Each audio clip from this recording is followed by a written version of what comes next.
ഞാനൊരു സാധാരണക്കാരനാണ്, ഒരു തിരക്കുള്ള ആളല്ല. പക്ഷെ ഡ്യൂട്ടി സംബന്ധമായ ഒരിത്തിരി തിരക്കുകളൊക്കെ ഇപ്പോ അറിയാലോ, ഇപ്പോഴല്ല ആദ്യം ഉണ്ട്. അതുകൊണ്ട് പലപ്പോഴും പല വേദികളിലും പോകാനൊന്നും പറ്റാറില്ല. എങ്കിലും ഇത് ഇനി എനിക്ക് അനുവാദം കിട്ടിയില്ലെങ്കിലും ഞാൻ വരും എന്ന് ഉറപ്പിച്ച ഒരു വേദിയാണ്. വളരെ വളരെ സന്തോഷത്തോടെയാണ്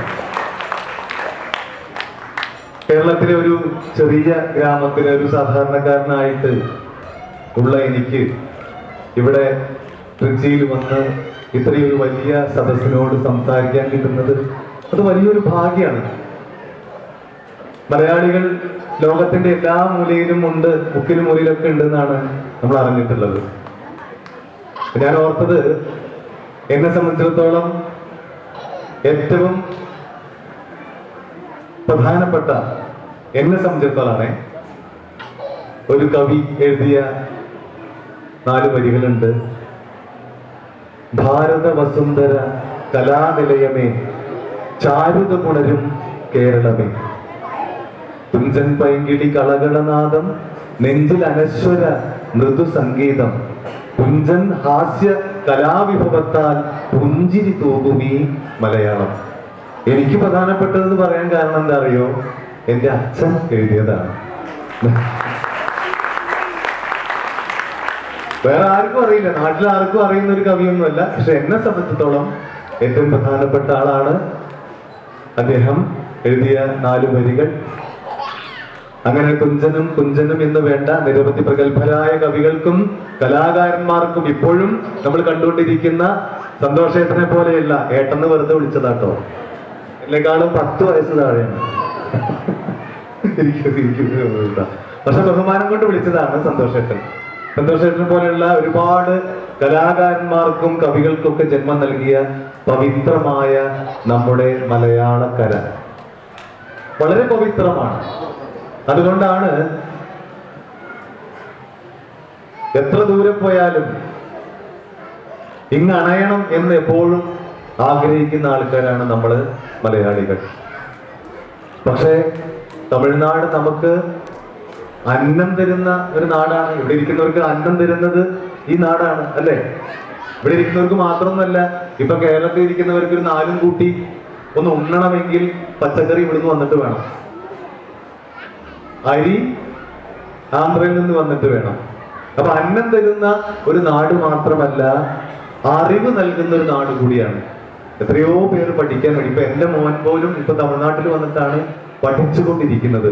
അറിവ് നൽകുന്ന നാട് കൂടിയാണ് തമിഴ്നാട്. അപ്പൊ തമിഴ്നാടിനോടും അത്രയും ബഹുമാനമുണ്ട്. എന്നാൽ പോലും പിറന്ന നാടും മലയാള ഭാഷയും നമുക്ക് അമ്മയെ പോലെ തന്നെയാണ്, അമ്മയെ പോലെ തന്നെയാണ്.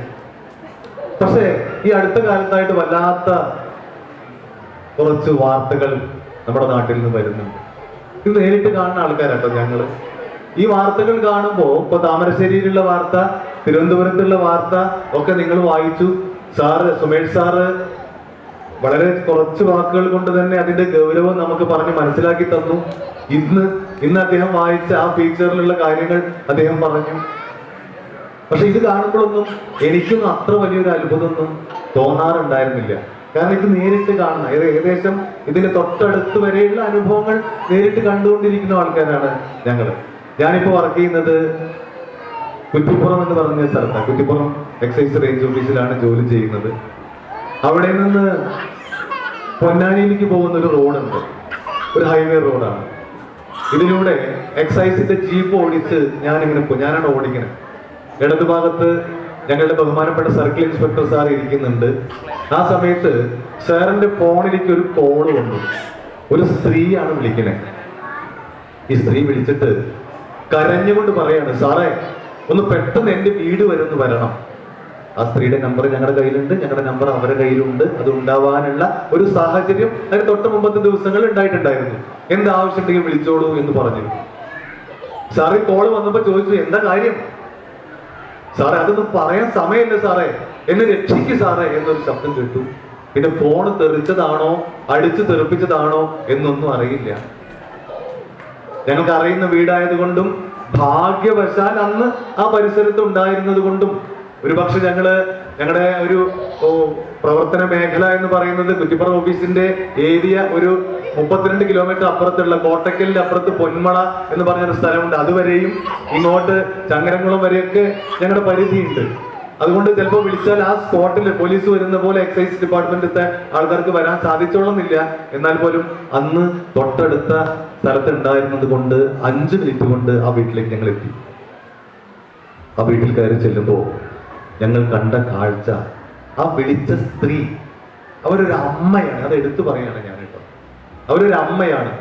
ഈ അമ്മയുടെ കഴുത്തിന്, ഇടത്തെ കൈകൊണ്ട് അമ്മയുടെ കഴുത്തിന് കുത്തിപ്പിടിച്ച് അവരുടെ മകൻ, ആ പാവപ്പെട്ട സ്ത്രീ, അതത്ര ഉയരേയുള്ളൂ, ചെറിയൊരു സ്ത്രീ, അവരെ കഴുത്തിന് കുത്തിപ്പിടിച്ച് അവരുടെ മകൻ ഈ അമ്മയെ തള്ളിക്കൊണ്ടുപോയി ചുമരിനോട് ചാരി നിർത്തി ഇങ്ങനെ കുത്തി പൊന്തിക്കുകയാണ്.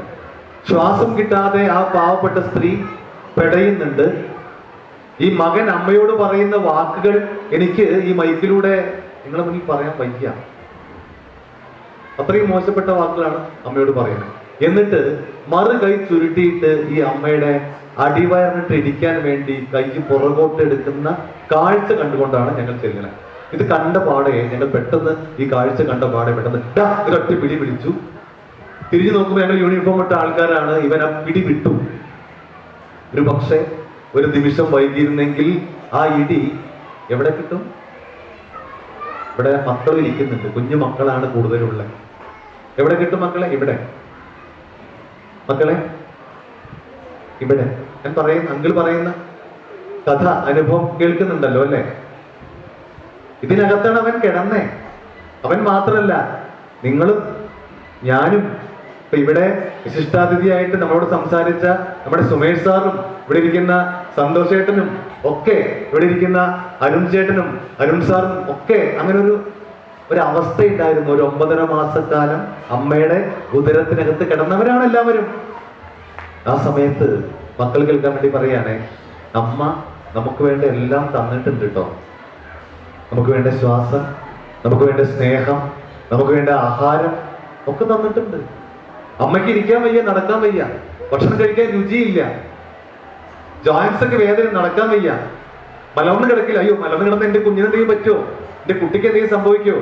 ചെരിഞ്ഞു കിടക്കില്ല. അയ്യോ എന്റെ കുഞ്ഞിനെന്തെങ്കിലും പറ്റുമോ?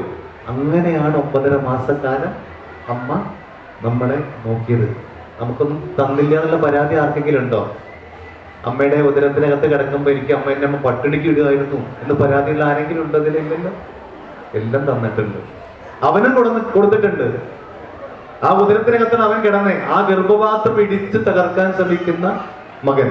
ഇവിടെ ഇരിക്കുന്ന മുതിർന്നവരോട് ഞാൻ ചോദിക്കുകയാണ്, ഞാൻ ഈ പറഞ്ഞ അനുഭവം നിങ്ങളുടെ മനസ്സിലുണ്ട്? സ്വന്തം അമ്മയെ കൊല്ലാൻ ശ്രമിക്കുന്ന മകന്റെ ചിത്രം എത്ര പ്രായമുള്ള ആളാണ് എന്ന് നിങ്ങൾക്ക് പറയാൻ നിങ്ങളുടെ മനസ്സിൽ എത്ര പ്രായമുള്ള ആളാണ് എന്നൊന്നും എനിക്കറിയില്ല. 25, 30, 35, 40 വയസ്സുള്ള ഒരാളാണ് എന്നാണ് നിങ്ങളുടെ മനസ്സിലെങ്കിൽ അത് മാറ്റി വെച്ചോളൂ. ഞാൻ ഈ പറഞ്ഞ ആ മകന് വെറും 14 വയസ്സ് മാത്രമേ ഉണ്ടായിരുന്നുള്ളൂ. അവിടെയുള്ള ആ പരിസര പ്രദേശത്തുള്ള പൊന്നാനി മേഖലയിലുള്ള ഒരു സ്കൂളിൽ, ഒരു പ്രധാനപ്പെട്ട സ്കൂളിൽ, ഞാൻ സ്കൂളുകാരുടെ കുഴപ്പം കൊണ്ടൊന്നുമല്ല, ആ സ്കൂളിൽ 9ാം ക്ലാസ്സിൽ പഠിക്കുന്ന വിദ്യാർത്ഥിയാണ് സ്വന്തം അമ്മയോട് ഈ ക്രൂരത ചെയ്ത്. ഞാൻ എന്റെ കണ്ടുകൊണ്ട് കണ്ട കാര്യം പറയും.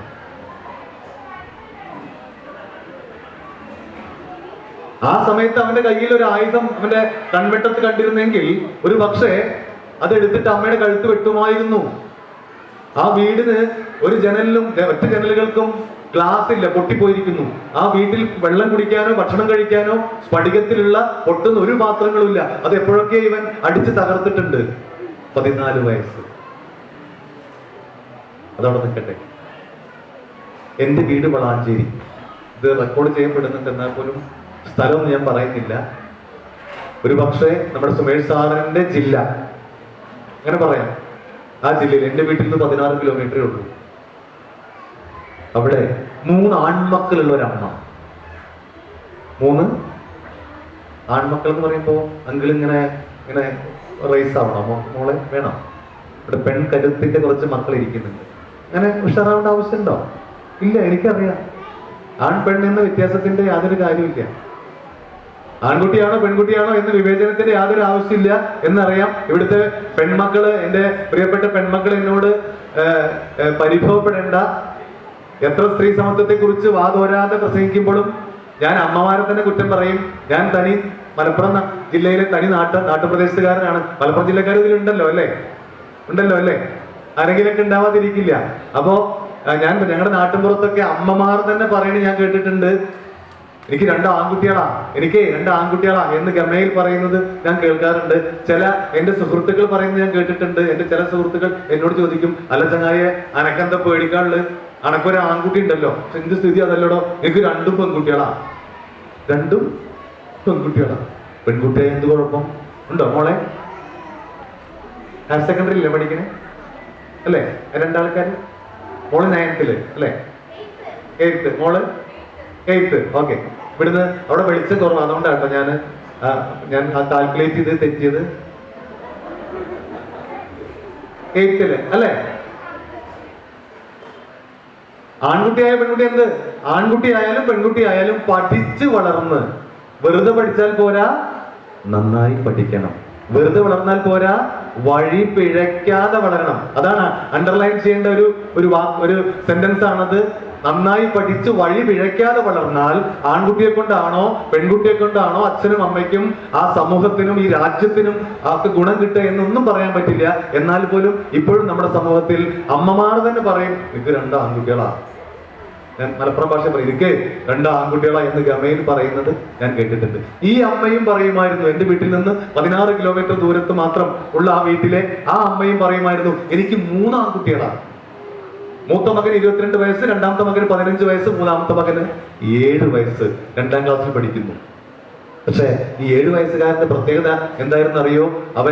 അവന്റെ അച്ഛനേക്കാളും അമ്മയെക്കാളും വല്ലാത്തൊരു ഇഷ്ടം ഈ മൂത്ത ഏട്ടനോടായിരുന്നു. മൂത്ത ഏട്ടനോട്, ഇക്കാക്ക എന്ന് പറയും. അവിടുത്തെ അവന്റെ ഇക്കാക്കാനോടാണ് ഏറ്റവും ഇഷ്ടം. കാരണം ഈ മൂത്ത ജ്യേഷ്ഠന് 15 വയസ്സുള്ളപ്പോഴാണ് അമ്മ ഇവനെ പ്രസവിക്കണേ. പിന്നെ 5-6 മാസം അമ്മയുടെ കയ്യിൽ ഉണ്ടായിരുന്നു ഈ കുഞ്ഞുമോൻ. അതിന് ശേഷം ഈ ഇക്കാക്കാന്റെ കയ്യിലാ. ഭക്ഷണം കഴിക്കുകയാണെങ്കിൽ ജ്യേഷ്ഠന്റെ കൂടെ കഴിക്കൂ, രാത്രി കിടന്നുറങ്ങുകയാണെങ്കിൽ ഏട്ടന്റെ കൂടെ കിടന്നുറങ്ങൂ. രാത്രി ശക്തമായ ഇടിയും മഴയും മിന്നലും ഒക്കെ വരുമ്പോ അവൻ പേടിച്ച് വിറയ്ക്കും. അവന് ഭയങ്കര പേടിയാ ഇടിയും മിന്നലൊക്കെ. നിനക്ക് പേടിയൊന്നുമില്ലല്ലോ? അങ്കിളിന് എപ്പോഴും പേടിയാട്ടാ. രാത്രിക്ക് ലൈറ്റ് അണച്ചു കഴിഞ്ഞാൽ ആ വെളിച്ചം, മിന്നലിന്റെ വെളിച്ചം കണ്ണിൽ വന്ന് ഇങ്ങനെ തറയ്ക്കും. ഞാൻ കണ്ണിങ്ങനെ ചിമ്മും. അപ്പോ എന്റെ മോള് ചോദിക്കും, എന്താണ് അച്ഛന് പോലീസുകാരനാണോ, എനിക്ക് സംശയമുണ്ട് എന്ന് ചോദിക്കും. ഇവരും ഭയങ്കര പേടിയായിരുന്നു. പക്ഷേ അവന്റെ ജ്യേഷ്ഠൻ അവന്റെ കൂടെ കിടക്കുന്നുണ്ടെങ്കിൽ അവൻ ഒരു പേടിയില്ല, ഏട്ടനെ കെട്ടിപ്പിടിച്ച് കിടക്കും. എന്നിട്ട് അവന്റെ മനസ്സ് അവൻ സ്വയം അവനോട് പറയും, എന്റെ ഏട്ടനെ കെട്ടിപ്പിടിച്ചാൽ ഞാൻ കിടക്കണേ, ഒരു ഇടിയും മിന്നലും എന്നെ ഏൽക്കൂല. അവന്റെ ശക്തി, അവന്റെ ബലം, അവന്റെ എല്ലാം ആയിരുന്നു അവന്റെ ജ്യേഷ്ഠൻ. അന്ന് രാത്രിയും കിടന്നുറങ്ങി. ഞാൻ പറഞ്ഞത് കേട്ടോളൂ. അന്ന് രാത്രി കിടന്നുറങ്ങി. വീട്ടിലെ എല്ലാ ജോലിയും കഴിഞ്ഞ് അമ്മ ഉറങ്ങാൻ പോണതിന് മുമ്പേ മക്കൾ ഉറങ്ങുന്ന മുറിയിൽ നിന്ന് വന്ന് നോക്കുമ്പോ 3 മക്കളും കെട്ടിപ്പിടിച്ച് കിടന്നുറങ്ങുക.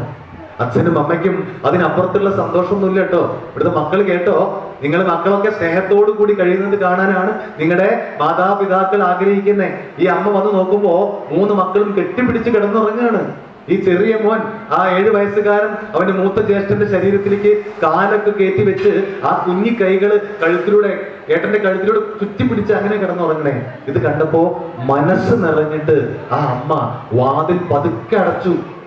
സ്പീഡിൽ അടച്ചില്ല. വീട്ടിൽ പോയി പെട്ടെന്ന് വാതിൽ പോയി ഇവിടെ ഒന്ന് പോയി അടഞ്ഞിട്ട് എന്റെ പൊന്നുമക്കൾ ഉണരരുത് എന്ന് കരുതി വാതിൽ പതുക്കെ ചാരി പോയി കിടന്നുറങ്ങിയതാണ്. അന്ന് രാത്രിയിൽ എപ്പോഴാണെന്ന് അറിയില്ല, ആ മൂത്ത മകൻ അവന്റെ അച്ഛനേക്കാളും അമ്മയെക്കാളും അവനെ സ്നേഹിക്കുന്ന അവന്റെ പൊന്നനിയന്റെ ഇടനെഞ്ചിലേക്ക് ഒരു കഠാര കുത്തി ഇറക്കും അന്ന് രാത്രിയെന്ന് ആ അച്ഛനും അമ്മയും സ്വപ്നത്തിൽ പോലും കരുതിയില്ല. കുത്തി കൊന്നുകളഞ്ഞു. ഇത് സിനിമാ കഥയല്ല. എന്റെ വീട്ടിൽ നിന്നും വെറും 16 കിലോമീറ്റർ മാത്രം ദൂരമുള്ള ഒരു സ്ഥലത്ത് നടന്ന സംഭവമാണ് ഞാൻ ഈ പറയുന്നത്. ആ കുത്ത് വന്ന് ഇടനെഞ്ചിൽ ഉറക്കത്തിൽ വന്ന് ആ ആഴത്തിൽ ആ കത്തി ആഴ്ന്നിറങ്ങിയപ്പോഴും ആ വേദനയിൽ, നമ്മൾ വേദനിക്കുമ്പോൾ ആരെ വിളിക്കുക? അമ്മയെ എന്ന് വിളിക്കും, ഉമ്മ എന്ന് വിളിക്കും. പക്ഷെ അപ്പോഴും അവൻ അമ്മയല്ല വിളിച്ച്, ഉമ്മ എന്നല്ല വിളിച്ചേ. ഇക്കാക്ക, ഇന്ന് ആരും കൊല്ലു ഇക്കാക്ക എന്ന പൊട്ടിക്കരഞ്ഞ്. അപ്പോഴേക്കും തുരുതുര അവന്റെ നെഞ്ചിലേക്ക് കത്തി ആഴ്ന്നിറങ്ങിയായിരുന്നു. ആ 15-കാരൻ രണ്ടാമത്തെ അനിയൻ ഞെട്ടി ഉണർന്നപ്പോ കാണുന്ന കാഴ്ച ഇതയാണ്.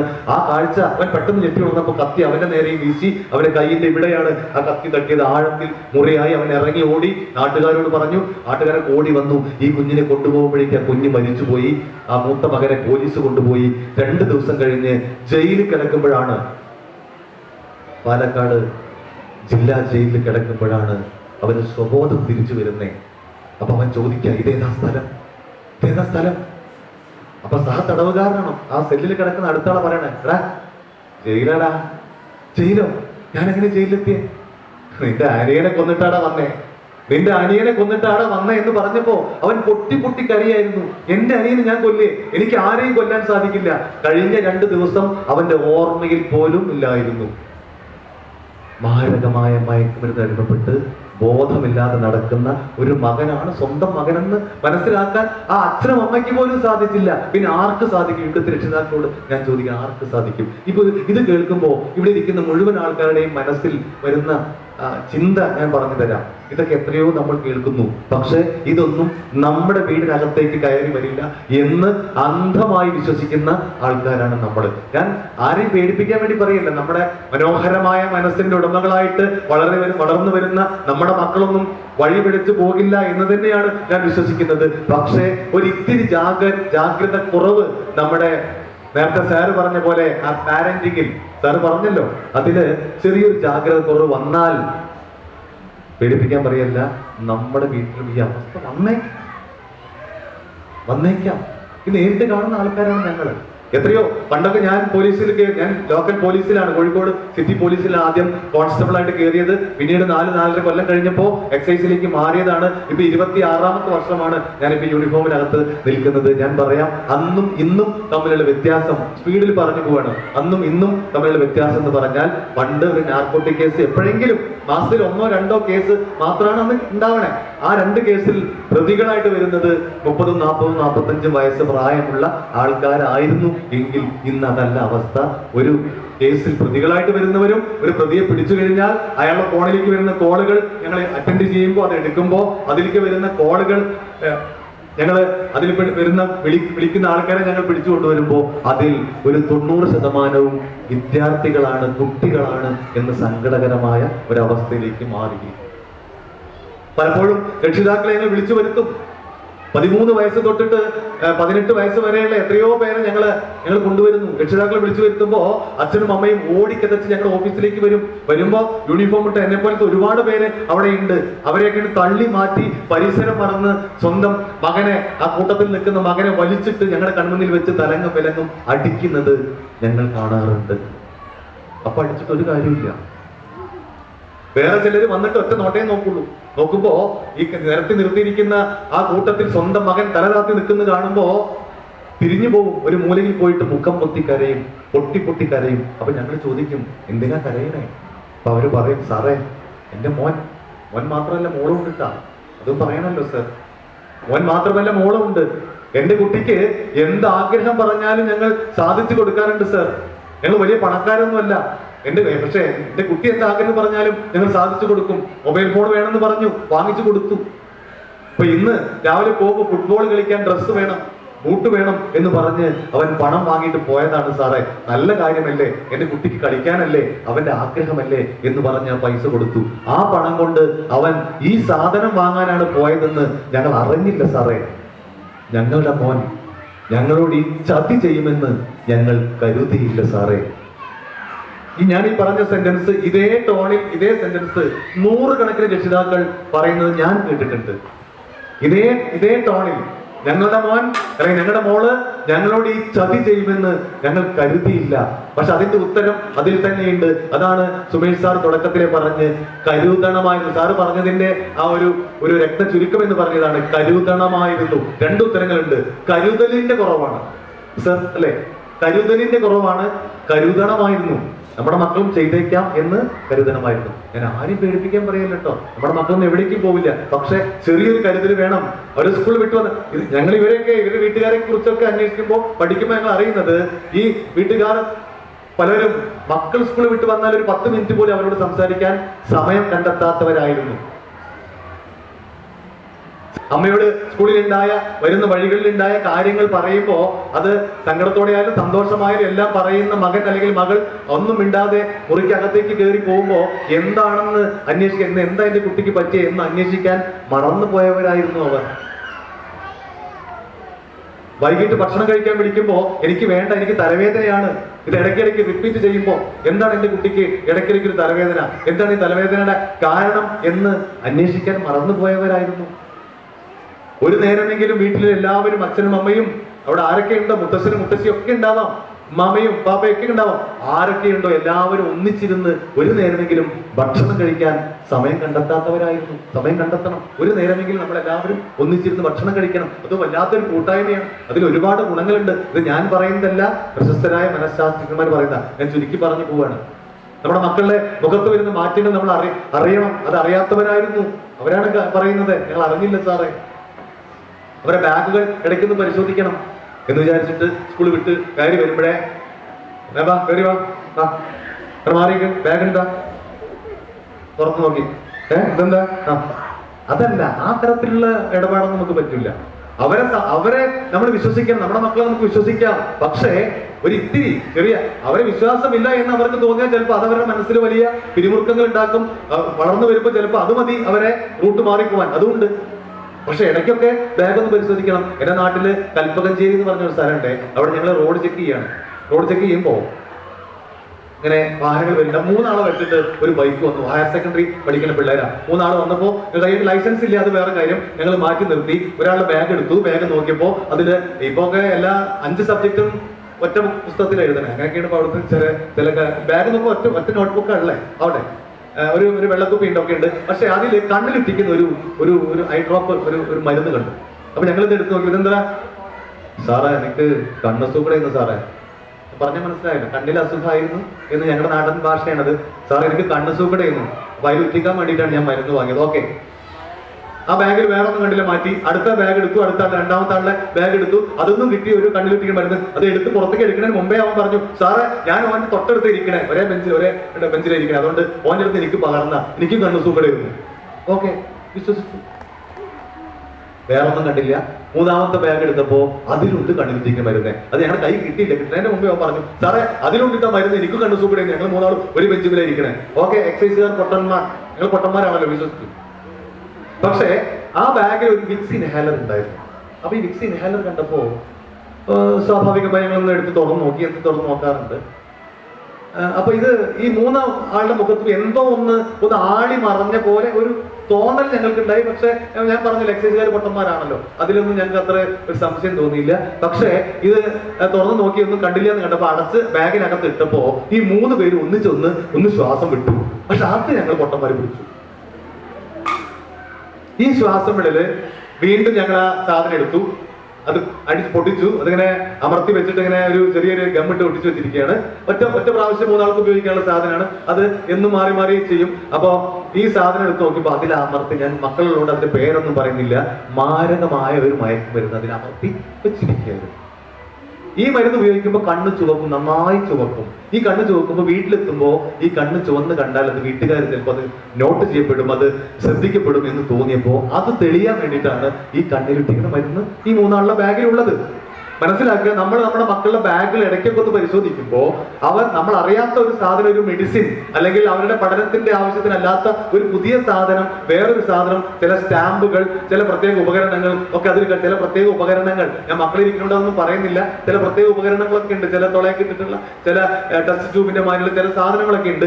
ഇങ്ങനെയൊക്കെയുള്ള ചില സാധനങ്ങൾ കാണുമ്പോൾ നമുക്കൊന്ന് ശ്രദ്ധിക്കാനുള്ള ഒരു അവസരം അവിടെ ഉണ്ട്. നമ്മുടെ മക്കൾക്ക് എന്തെങ്കിലും അസുഖം വരുമ്പോൾ അത് നമ്മൾ അറിയണം, വേണ്ടേ? അപ്പൊ അതിന് നമ്മുടെ മക്കൾ ഒരു മെഡിസിൻ കഴിക്കുന്നുണ്ടെങ്കിൽ അത് നമ്മൾ അറിയണം.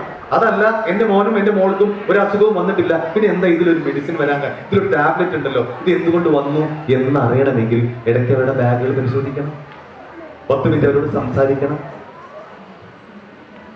ഇടയ്ക്ക് ഒരു ജാഗ്രത വേണം. ഈ സംസാരിക്കുമ്പോൾ ഒരുപാട് കാര്യങ്ങൾ കിട്ടും. അപ്പോ ഇതൊന്നും ചെയ്യാതെ എന്റെ മോൻ ഈ ചതി ഞങ്ങളോട് ചെയ്യുമെന്ന് കരുതിയില്ല സാറേ എന്ന് പറഞ്ഞിട്ട് കാര്യമില്ല. എന്തായാലും ഇതവിടെ നിൽക്കട്ടെ, ഞാനത് വിശദമായിട്ട് പറയുന്നില്ല. ഈ പിടിച്ചുകൊണ്ടുവരുന്ന മക്കളെയൊക്കെ ഞങ്ങൾ എന്താ ചെയ്യാന്ന് വെച്ചാൽ അത് ഞങ്ങള് രക്ഷിതാക്കളുടെ സ്ഥാനത്തിൽ ഇറക്കി വിടും. അവർക്ക് വളരെ ശാസ്ത്രീയമായ ചികിത്സ അവർക്ക് കൊടുക്കും. അത് തുടക്കത്തിൽ കണ്ടെത്തിയത് കൊണ്ട് ഇവരൊക്കെ തുടക്കക്കാരാണ്, അതുകൊണ്ട് തന്നെ അവരൊക്കെ രക്ഷപ്പെടാറുണ്ട്. എത്രയോ പേര് നല്ല നിലയിൽ SSLC-യും +2 ഹയർ സെക്കൻഡറി ഒക്കെ പാസ്സായി. പലർക്കും എന്റെ കൈ കൊണ്ട് ഞാൻ സമ്മാനമായി കൊടുത്തിട്ടുണ്ട്. ഒരുപാട് കുട്ടികളെ രക്ഷപ്പെടുത്തി കണ്ടെത്തിയിട്ടുണ്ട്. അത് തുടക്കത്തിൽ കണ്ടെത്തിയത് കൊണ്ട് മാത്രമാണ് രക്ഷിക്കാൻ പറ്റണേ. പക്ഷേ തീവ്രമായി അടിമപ്പെട്ട് കഴിഞ്ഞാൽ ഒരു പക്ഷേ അത് രക്ഷിക്കാൻ കഴിഞ്ഞോളന്നില്ല. രക്ഷപ്പെട്ടവരുണ്ട്. ചുരുക്കത്തിൽ പറയാം, ഒരൊറ്റ ഉദാഹരണം പറഞ്ഞു പോവാം. അതൊക്കെ പറയാനേ സമയം ഉണ്ടാവുള്ളൂ. അതിലൂടെ ചില കാര്യങ്ങൾ നിങ്ങൾക്ക് കിട്ടാനുണ്ട്. അത് കുട്ടികൾക്കും കിട്ടും, രക്ഷിതാക്കൾക്കും കിട്ടും എന്നതുകൊണ്ട് മാത്രം പറയാണ്. വളാഞ്ചേരി, പണ്ട് ഞാൻ ജോലി ചെയ്ത ഒരു മേഖലയാണ് വളാഞ്ചേരി. അവിടെ ഒരു MBS കോളേജിൽ എന്റെ മോള് അവിടെ പഠിച്ചുകൊണ്ടിരിക്കുന്ന കോളേജിന്റെ കുഴപ്പം കൊണ്ട് പറയല്ല കേട്ടോ. ആ കോളേജിന്റെ പരിസരത്ത് വെച്ച് പുറത്തേക്ക് ഇറങ്ങുന്ന റോഡിൽ വെച്ച് ഒരാളെ ഞങ്ങൾ പിടിച്ചു. ഒരു മയക്കുമരുന്ന് വിൽക്കുന്ന ആളാണ് പിടിച്ചു. അപ്പോൾ ഒരാളെ പിടിച്ചു കഴിഞ്ഞാൽ എന്താ ചെയ്യാറിയോ? അതിന് മാറ്റി നിർത്തും. 10 മിനിറ്റ് അയാളെ സംസാരിക്കും. അയാളുടെ ശരീരം മുഴുവൻ തപ്പി നോക്കും. ചില മരുന്നുകളൊക്കെ എവിടെയാണ് ഒളിപ്പിച്ച് വെക്കുകയെന്ന് എനിക്ക് ഇങ്ങനെ പരസ്യമായിട്ട് പറയാൻ പറ്റും. എവിടെയാണെങ്കിൽ നിങ്ങൾ എടുക്കും, എക്സൈസുകാർ അത് തപ്പി എടുക്കും. അയാളുടെ കയ്യിൽ നിന്ന് ഒരുപാട് മയക്കുമരുന്ന് കിട്ടി. 10 മിനിറ്റ് സംസാരിക്കും. അയാളുടെ സംസാര ശൈലിയൊക്കെ നമ്മൾ പഠിക്കും. അപ്പൊ അതൊക്കെ അനുകരിക്കാൻ പറ്റിയ കുറച്ച് മിമിക്രിക്കാരൊക്കെ എക്സൈസിൽ എവിടെ സന്തോഷമായിട്ടും പോയോ? കുറച്ച് മിമിക്രിക്കാരൊക്കെ എക്സൈസിലുണ്ട്. അപ്പൊ അതിൽ വരുന്ന കോളുകൾ ഞങ്ങൾ എടുക്കും. അപ്പൊ ഒരുപാട് കോളുകൾ വരും. അങ്ങനെയാണ് ഈ കുട്ടികളൊക്കെ പലപ്പോഴും ആവശ്യക്കാരായിട്ട് വരുന്നത്, കുട്ടികളൊക്കെ വരുന്നത് ഞങ്ങൾ കണ്ടെത്തുന്നത്. അപ്പൊ അതിൽ വന്ന ഒരു കോൾ, അതിനെ കുറിച്ച് ഞാൻ പറയണേ, അത് ഞാനാണ് എടുത്തേ. അയാളെ എന്റെ നാട്ടുകാരനായിട്ടുള്ള ഒരു പ്രതിയായിരുന്നു. അയാളെ സംസാരശൈലി അതുപോലെ അനുകരിക്കാൻ എനിക്ക് പറ്റിയതുകൊണ്ട് ഞാൻ ഫോൺ എടുത്തു. അതിൽ ഒരാൾ വിളിച്ചിട്ട് ചോദിച്ചു, അല്ല നിങ്ങൾ എവിടെയുള്ളത്? ഞാൻ ഫോണ് പൊത്തി പിടിച്ചിട്ട് പറഞ്ഞു, ചങ്ങായി ഞാൻ വളാഞ്ചേരി ഉണ്ട്, 2 പേരത്തെ ലക്ഷം സാധനം കിട്ടുമോ? ഇങ്ങോട്ട് വേണ്ട, പുതിയൊരു SI വന്നിട്ടുണ്ട് അവിടെ. ആ പഹയനെ കൊണ്ട് യാതൊരു സ്വൈര്യമില്ല. പഹയൻ എന്നൊക്കെ പറയാട്ടോ, വിശ്വസിക്കാൻ വേണ്ടി പറയാം, അവനെ വിശ്വസിപ്പിക്കാൻ വേണ്ടി പറയാം. ഓനെ കൊണ്ട് യാതൊരു സ്വൈര്യമില്ല. എവിടൊക്കെയാണ് വേഷം മാറി നിൽക്കണ് എന്ന് പറയാൻ പറ്റില്ല. അതുകൊണ്ട് ഇവിടുന്ന് സാധനം തരാൻ പറ്റില്ല. ഒരു കാര്യം ചെയ്തോ, ആ കോട്ടക്കല് അവിടെ പോയി നിന്നോ, ആ ബാറിന്റെ മുന്നിൽ അവിടെ പോയി നിന്നോ, ഞാൻ സാധനം അങ്ങോട്ട് കൊണ്ടുവരാം എന്ന് പറഞ്ഞു. അവൻ വിശ്വസിച്ചു. പൊളിഞ്ഞില്ല, പാളി പോയില്ല. പക്ഷെ 5 മിനിറ്റ് കഴിയുമ്പോഴേക്ക് വീണ്ടും വിളി വരുമ്പോൾ നമുക്ക് പേടിയാണ്. കാരണം ഇത് പണി പാളി പോകും. ചിലപ്പോൾ ശബ്ദം അനുകരിക്കാൻ പറ്റില്ലെങ്കിൽ പണി പാളി പോകുമല്ലോ. ആ ഫോണൊക്കെ പൊത്തിപ്പിടിച്ച് ഞാൻ ചോദിച്ചു, എന്തേ? ഫോൺ പറഞ്ഞു, നിങ്ങൾ ഇന്നാളെ എനിക്ക് തന്നില്ല ആ ചപ്പ് സാധനം, അതൊന്നും പറ്റില്ല കേട്ടോ, നല്ല സാധനം വേണം. അപ്പൊ അതേ ഭാഷയിൽ ഞാൻ മറുപടി പറഞ്ഞു, അല്ല ചങ്ങായി എനിക്കെന്തെങ്കിലും ചപ്പ് സാധനം തന്നിട്ടുണ്ടാ? എന്റെ കയ്യിൽ ഈ സാധനമുള്ളൂ, അത് വേണം ഇങ്ങോട്ട് വന്നാൽ മതി, എനിക്ക് എന്റെ കച്ചവടം വേണ്ട, ഇത് വന്ന വൈകാണ്ട് തിരിച്ചു പോയിക്കോ, ഇത് വാങ്ങാൻ വേണ്ടി ഇവിടെ ആൾക്കാർ ഇങ്ങനെ ക്യൂ നിൽക്കുകയാണ്. ഞാൻ അങ്ങനെ കത്തി കയറുമ്പോൾ പറഞ്ഞു, പ്ലീസ് നിങ്ങൾ ശബ്ദം ഉണ്ടാക്കല്ലേ, നിങ്ങളുടെ കയ്യിൽ ഏത് സാധനമായാലും വേണ്ടില്ല, അതിൽ എനിക്കുള്ള സാധനം മാറ്റി വെച്ച് നിങ്ങൾ ദേഷ്യപ്പെടല്ലേ, എന്നാൽ വരികയാണെങ്കിൽ പെട്ടെന്ന് വാ, എനിക്ക് എന്നെ കാത്തു നിൽക്കാൻ ഒഴിവില്ല എന്ന് തട്ടി വിട്ടു. ആ ബാറിന്റെ മുന്നിൽ ഞങ്ങൾ ചെന്നപ്പോ നല്ല തിരക്കുണ്ട്. ഈ തിരക്കിനിടയിൽ നിന്ന് ഈ വിളിച്ച ആളെ മാത്രമേ എടുക്കാൻ കുറച്ച് പണിയാണല്ലോ. അപ്പൊ അവന്റെ ഫോണിലേക്ക് ഞങ്ങൾ വിളിച്ചു. അപ്പൊ പലരും ഇങ്ങനെ ഫോണിൽ സംസാരിക്കുന്നുണ്ട്. അപ്പൊ നമ്മുടെ ഫോൺ എടുക്കുന്നത് ആരാണ് എന്നറിയാൻ വേണ്ടി നമ്മളിങ്ങനെ നോക്കുകയാണ്. അപ്പൊ ഒരാളിങ്ങനെ ഹലോ എന്ന് പറഞ്ഞ് അങ്ങോട്ടും ഇങ്ങോട്ടും നോക്കുന്നുണ്ട്. അപ്പൊ ഞങ്ങൾക്കൊരു സംശയം, ഇവനാണോ വിളിച്ചേ? സംശയം തോന്നാൻ കാരണം എന്താ അറിയോ? സാധാരണ ലഹരി മരുന്നിന് അടിമപ്പെടുന്ന ആൾക്കാർക്ക് ചില പ്രത്യേകതകളൊക്കെ ഉണ്ടാവും. അതായത് അവർ ദൈനംദിന കാര്യങ്ങളൊന്നും ശ്രദ്ധിക്കില്ല. അതിനടിമപ്പെട്ട് കഴിഞ്ഞാൽ അവർ നനക്കില്ല, കുളിക്കില്ല, പല്ല് തേക്കില്ല, ഒന്നും ദൈനംദിന കാര്യങ്ങളൊക്കെ അതിന്റെ റൊട്ടീനൊക്കെ മാറും. ഞാൻ അറിയാൻ വേണ്ടിയിട്ടാണ് പറയുന്നത് കേട്ടോ. അതൊക്കെ ഒരു നോട്ടീസ് ചെയ്യപ്പെടാൻ വേണ്ടിയാണ് പറയണേ. സ്വഭാവമൊക്കെ മാറും. ചിലപ്പോ ഡ്രസ്സൊക്കെ ഈ മുടിയൊക്കെ കൂടെ ഇവിടുന്ന് ഇങ്ങനെ മുളച്ചിങ്ങനെ ചേന മുളച്ചിങ്ങനെ മാതിരി നിൽക്കും, തലമുടിയൊക്കെ. അങ്ങനെ മുടി വളർത്തുന്ന എല്ലാവരും കുഴപ്പക്കാരാണെന്നല്ല ഞാൻ പറയണേ കേട്ടോ. അങ്ങനെ ആരും കരുതണ്ട, ഒരിക്കലും അങ്ങനെയല്ല. പക്ഷെ നമ്മുടെ മുന്നിൽ വരുന്ന ആൾക്കാർ, ഭൂരിഭാഗം ആൾക്കാർ മുടി ഇങ്ങനെ കുത്തനെ മുളച്ച് നിൽക്കുന്നുണ്ടാവും. ഈ പാൻറ് കൂലിപ്പോയിട്ട് ഇവിടെ കിടക്കും, കൂലിപ്പോയിട്ട് ഇവിടെ കിടക്കുന്നുണ്ടാവും. ബട്ടൺസ് ഒക്കെ വിലങ്ങിട്ടിരിക്കുന്ന ബോധം ഉണ്ടാവില്ലല്ലോ. ചിലർ സുറുമ എഴുതും, കണ്ണെഴുതും ഒക്കെ. ആൺകുട്ടികളായാലും കണ്ണെഴുതും, അങ്ങനെയൊക്കെ ഉണ്ടാവാറുണ്ട്. അപ്പൊ ഞങ്ങൾക്ക് സംശയമാണ്. പക്ഷെ അങ്ങനെ എല്ലാവരും മുടി വളർത്തുന്ന എല്ലാവരും കുഴപ്പക്കാരാണ് എന്ന് കരുതണ്ട.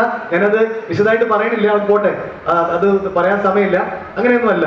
പക്ഷെ ഈ ചെറുപ്പക്കാരൻ നല്ല സുമുഖനായ ചെറുപ്പക്കാരനാണ്. ഇവനാണോ ചപ്പ് സാധനം പറ്റില്ല എന്ന് പറഞ്ഞ് ഞങ്ങൾ വീണ്ടും കട്ട് ചെയ്തു, വീണ്ടും വിളിച്ചു. അപ്പൊ അവൻ തന്നെയാണ് എന്ന് ഉറപ്പിച്ചപ്പോ പതുക്കെ പോയിട്ട് അവന്റെ കോളറിൽ ഇങ്ങനെ പുറകിലൂടെ പോയിട്ട് ഇങ്ങനെ ഈ കോളറിൽ പിടിച്ചിട്ട് ഞങ്ങൾ അവൻ തിരിഞ്ഞു നോക്കിയപ്പോ കണ്ണൊന്ന് ഇങ്ങനെ ചിമ്മിട്ട് പറഞ്ഞു, മോനെ ഒച്ചയും വിളി ഉണ്ടാക്കണ്ട, ഞങ്ങൾ എക്സൈസുകാരാണ്. നമ്മുടെ മക്കളുടെ പുതിയൊരു വീടുണ്ട് മലപ്പുറം, ഞങ്ങളുടെ നാട്ടിലും കേരളത്തിൽ അങ്ങനത്തെ ഒരു വീടുണ്ട്. സീൻ ഉണ്ടാക്കണ്ട, സീൻ എന്താണ്? സീൻ ഉണ്ടാക്കണ്ട, പതുക്കെ പോലെ നമുക്ക് സംസാരിക്കാം എന്ന് പറഞ്ഞു. നേരെ അവനെ കൊണ്ടുപോയി അപ്പുറത്തെ ഗസ്റ്റ് ഹൗസിൽ ഞങ്ങളെ ജീപ്പ് ഉണ്ട്, ആ ജീപ്പിനകത്തേക്ക് അവനെ കയറ്റി ഇരുത്തിയപ്പോ ഞങ്ങളുടെ കാൽക്കൽ വീണ് കരഞ്ഞുകൊണ്ട് അവൻ ആദ്യം പറഞ്ഞ എന്താ അറിയോ? സാറേ എത്ര പൈസ പണി പറഞ്ഞോളി, ഞാൻ തരാം.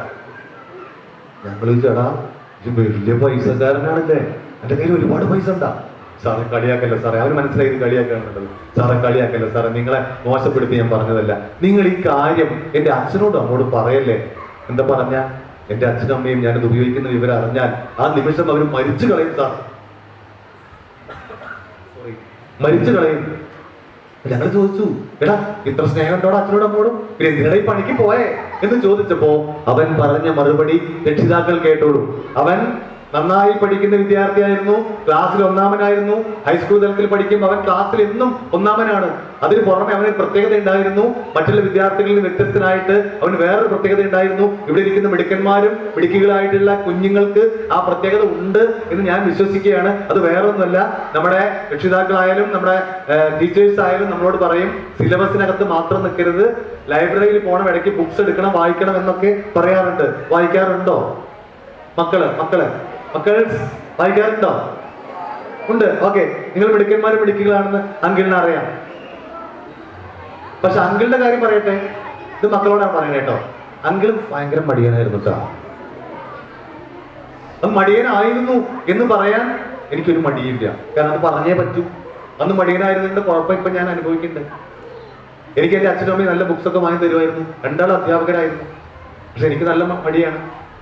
പക്ഷെ ആ മടി അന്ന് വായിക്കാമായിരുന്നു എന്ന് തോന്നിയപ്പോൾ അറിയോ, ഇപ്പൊ അടുത്ത കാലത്ത് 2 വർഷം മുമ്പേ തിരൂരുള്ള ഒരു സ്കൂളിന്റെ വലിയൊരു പ്രോഗ്രാം നടക്കണം. 1500 കുട്ടികളുണ്ട്. വലിയ 3 മണിക്കൂർ നേരത്തെ പ്രോഗ്രാമാണ്. അതിൽ ക്ലാസ് എടുക്കാൻ അങ്കിൾ പോയി. മക്കൾ കേട്ടോ. അപ്പൊ അവിടെ ഉദ്ഘാടനം ചെയ്യാൻ വേണ്ടി വന്നത്, ആ വേദിയിൽ വന്നത് Tirur DYSP deputy superintendent of police Shri Benny എന്ന് പറഞ്ഞ സാറ്, ബെന്നി സാറായിരുന്നു.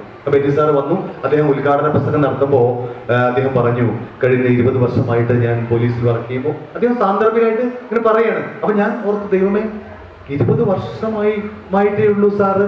ആ 20 വർഷമായപ്പോഴേക്കും അദ്ദേഹം ഡെപ്യൂട്ടി സൂപ്രണ്ട് ഓഫ് പോലീസ് എന്ന് പറഞ്ഞ വലിയൊരു പദവിയിൽ ഒരുപാട് നക്ഷത്രങ്ങൾ ഇങ്ങനെ തോളിൽ വെച്ച് ഇങ്ങനെ ഇരിക്കുകയാണ്. അപ്പൊ ഞാൻ ഓർത്തത്, അന്ന് ഞാൻ 24 വർഷമായിട്ടുണ്ട് അങ്കിള്. അപ്പൊ ഞാൻ അങ്കിൾ ഓർത്തത്, 24 വർഷമായ ഞാൻ ഒരു നക്ഷത്രം പോലും, ഇതിപ്പോ അടുത്ത് കിട്ടിയതാണ്, തന്നില്ല, ഒരു നക്ഷത്രം പോലും തോളിൽ വരാതെ ഇരിക്കുകയാണല്ലോ എന്ന് ഓർത്തപ്പോ അതിനുള്ള ഉത്തരം അങ്കിളിന് അപ്പൊ തന്നെ എന്റെ മനസ്സിൽ കിട്ടി.